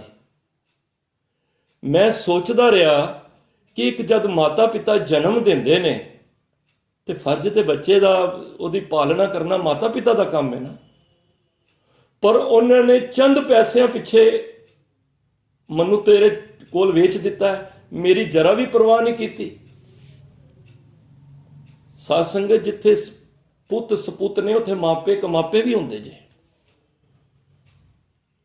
ਕਹਿੰਦੇ ਫਿਰ ਦੂਜੀ ਢੇਰੀ, ਕਹਿੰਦੇ ਦੂਜੀ ਢੇਰੀ ਮੈਂ ਬਣਾਈ ਆਪਣੇ ਜਾਣਕਾਰ ਰਿਸ਼ਤੇਦਾਰਾਂ ਦੀ। ਚਲੋ ਜੇ ਮਾਤਾ ਪਿਤਾ ਨੇ ਨਹੀਂ ਸਾਥ ਦਿੱਤਾ ਤੇ ਆਸ ਪੜੋਸ ਮੇਰੇ ਸਗੇ ਸੰਬੰਧੀ ਨੇ, ਮੈਂ ਉਹਨਾਂ ਦੀ ਬਣਾਈ, ਮੈਂ ਉਹਨਾਂ ਅੱਗੇ ਹੀ ਫਰਿਆਦ ਕੀਤੀ। ਕਹਿੰਦੇ ਜਦ ਮੈਂ ਸਾਰਿਆਂ ਅੱਗੇ ਕੀਤੀ ਉਹਨਾਂ ਨੇ ਵੀ ਮੇਰੀ ਫਰਿਆਦ ਨਹੀਂ ਸੁਣੀ। ਰਾਜਾ ਕਹਿੰਦਾ ਫਿਰ ਤੀਜੀ ਢੇਰੀ, ਕਹਿੰਦਾ ਤੀਜੀ ਢੇਰੀ ਰਾਜਾ ਮੈਂ ਤੇਰੀ ਬਣਾਈ ਸੀ। ਮੈਂ ਕਿਹਾ ਜੇ ਪ੍ਰਜਾ ਵੀ ਕੰਮ ਨਹੀਂ ਆਈ, ਰਿਸ਼ਤੇਦਾਰ ਵੀ ਕੰਮ ਨਹੀਂ ਆਏ, ਮਾਤਾ ਪਿਤਾ ਕੰਮ ਵੀ ਨਹੀਂ ਆਏ, ਤੇ ਇੱਕ ਰਾਜੇ ਦਾ ਤੇ ਫਰਜ਼ ਬਣਦਾ ਹੈ ਨਾ ਕਿ ਆਪਣੀ ਪ੍ਰਜਾ ਨੂੰ ਦੁਖੀ ਨਾ ਵੇਖੇ। ਇੱਕ ਰਾਜਾ ਤੇ, ਪਰ ਮੈਂ ਜਦ ਵੇਖਿਆ ਕਿ ਕੁੱਤਾ ਰਾਜ ਬਹਾਲੀਏ ਫਿਰ ਚੱਟੀ ਚੱਟਾ। ਸਾਧ ਸੰਗਤ, ਮੈਂ ਕੁਝ ਵਿਚਾਰ ਇਸ ਤਰ੍ਹਾਂ ਵੀ ਸੋਚ ਰਿਹਾ ਸੀ। ਅੱਜ ਜਿਹੜਾ ਸਮਾਂ ਚੱਲ ਰਿਹਾ ਨਾ, ਆਪ ਸਾਰੇ ਜਾਣੂ ਹੋ, ਰਾਜੇ ਦੇ ਅੱਖਾਂ ਦੇ ਵੀ ਪੱਟੀ ਪਈ ਹੋਈ ਹੈ।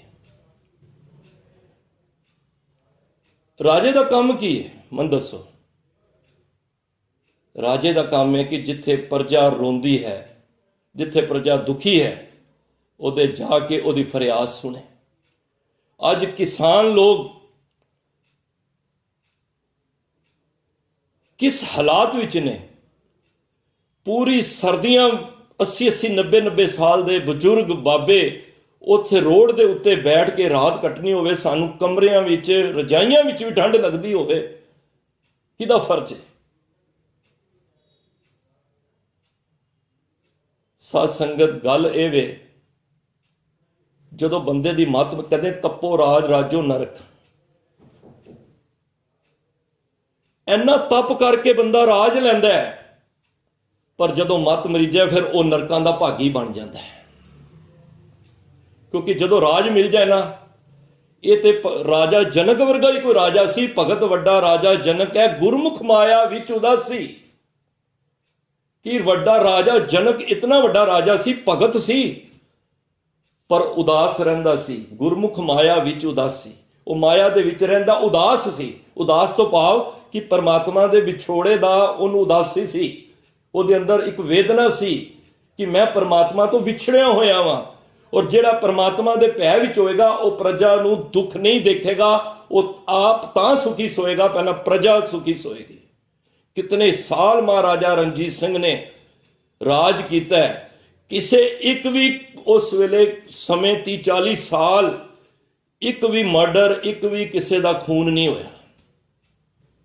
ਔਰ ਜਿਹੜਾ ਵੀ ਉਹਦੇ ਦਰ ਤੇ ਜਾਂਦਾ ਸੀ, ਭਾਵੇਂ ਉਹਦੇ ਰਾਜਾ ਮਹਾਰਾਜਾ ਰਣਜੀਤ ਸਿੰਘ ਨੇ ਸੋਨੇ ਦਾ ਵੀ ਹਾਰ ਪਾਇਆ ਹੁੰਦਾ ਸੀ, ਉਹ ਵੀ ਲਾ ਕੇ ਦੇ ਦਿੰਦਾ ਸੀ। ਉਹ ਦਰਦ ਪਹਿਚਾਨਦਾ ਸੀ। ਤੇ ਉਸ ਬੱਚੇ ਨੇ ਕੀ ਕੀਤਾ? ਚੌਥੀ ਢੇਰੀ ਤੇ ਜਦ ਕੋਲ ਬਹਿ ਗਿਆ ਨਾ, ਤੇ ਇੱਕ ਅਰਦਾਸ ਕਰ ਰਿਹਾ ਸੀ, ਜੋ ਤੇਰੀ ਸ਼ਰਨਾਈ ਹਰ ਜਿਉ, ਤਿਨ ਕੀ ਕਰਹਿ ਪ੍ਰਤਪਾਲ। ਚੌਥੀ ਢੇਰੀ ਕਹਿੰਦਾ ਮੈਂ ਬਣਾਈ ਰੱਬ ਦੀ। मैं कह रब्बा, जगत में झूठी देखी प्रीत, अपने ही सुख स्यों सब लागे, क्या दारा क्या मीत। मैं दुनिया दी सारियां प्रीतां वेख लियां ने, सारे झूठे ने, कोई भी साथ देने वाला नहीं। जो तेरी शरनाई हार जियो, तिन की कर है प्रतपाल, रखिया करो गुसाई मेरे। वो बच्चा कहता मैं तां रो पिया, मैं परमात्मा दे अगे अरदास कीती, हे परमात्मा आप कृपा कर राखो हर जियो, पोह न सकै जम काल, सतगुर सिक्की करे प्रतपाल, सेवक को गुर सदा दयाल। कहते ने मैं रब दे अगे बेनती कीती, हे परमात्मा तू इतना मेहरबान है, साहिब मेहरबान, साहिब मेरा मेहरबान, जी सगल को दे दान, तू काहे डोले प्राणिया, तुद रखेगा सिरजनहार, जिन पैदाइश तू किया सोई दे आधार, जिन पाई मेदनी सोई करदा सार, घट घट मालक दिलां दा सच्चा परवरदार। कर बंदे तू बंदगी जिचर घट में सा। पातशाह खीर का रहम तेरी सुख पाया सदा नानक की अरदास। कहते जब मैं परमात्मा के चरणों में अरदास की, हे परमात्मा मैं सारे आसरे हूं छड़ दिते ने, सगल द्वार को छाड़ के गयो तुहारो द्वार, बाहे गे की लाज अस गोबिंद दास द्वार। मैं हूं तेरे आसरे आया वां ते मेरी बेनती तू ही प्रवान करनी है। राजे दी अखां खुल गईयां, कहने लगा मैं इस बच्चे नूं मार के ते किहड़े बच्चे दी पैदाइश सोच रहा वां। उस बच्चे नूं राजे ने गले लगा लिया, कहने लगा अज तो बाद मैनूं कोई बच्चा नहीं चाहिए, तू मेरा बच्चा है ते अज तो बाद मेरा उत्तराधिकारी तू होएगा। ते इस करके प्यारिओ जदों गुरु दा आसरा लवांगे ना, जदों परमात्मा दी टेक लवांगे ना, सबो भजे आसरा चूके सब असराओ, चीत आवे उस पार ब्रह्म लगे ना तत्ती वाह। उदों नहीं लगनी तत्ती वाह जदों तक असी आसरे दुनिया दे लभांगे ना, असी दुखां दे घेरे विच पे रवांगे। ते पातशाह कहंदे ने बाबा बिख देखिया संसार, इस करके की बेनती की, रखिया करो गुसाई मेरे मैं नाम तेरा आधार। ऐसा आसरा लिया, फिर उस बच्चा अज राजा बन गया। ते सानू भी इस धरती ते मालक ने राजा बना के भेजा है। असी राजे हाँ, इस धरती में तेरी सिकदारी, अवर जोनी तेरी पनहारी। देखो इतने शरीर 84 लाख जूना दे विचों एक सानू ही ऐसी बख्शिश है जिहड़ी संगत विच बह सकने आ, होर किसी नूं कोई बख्शिश नहीं है। ते इस तो वड्डी सरदारी किनूं मिली है दसो। तो इस करके जदों भी दुख सुख आवे उस परमात्मा दे अगे अरदास करो, उहदे अगे ही पेट नंगा करो, उहदे अगे ही शीश झुकाओ। गुरु सचमुच जानना बड़ा खुश होएगा। सो ऐसे दीन दयाल सतगुरु ने कृपा करन असी एक दा पल्ला फड़ लईए। जदों असी एक ओंकार तो ये चैप्टर अपना शुरू करांगे ना, इस लैसन तो लैके असी इस पढ़ाई तो शुरू होवांगे कि असी एक दा ही आसरा लैना है। तू तान दीवान तू है मेरे स्वामी, मैं तुद आगे अरदास मैं होर थाओ नाही, जिस पे करो बेनंती मेरा दुख सुख तुझ ही पास। उस वेले गुरु फिर तुहाडे सारे कारज सवारेगा। सो इतनियां बेनती प्रवान करनियां, बेअंत भुल्लां गलतियां होईयां ने उदास दियां ने, बचन गुरु दा जान के हिरदे विच वसाओ, दासां नूं असीस बख्शो। वाहिगुरू जी का खालसा, वाहिगुरू जी की फतेह। वाहिगुरू।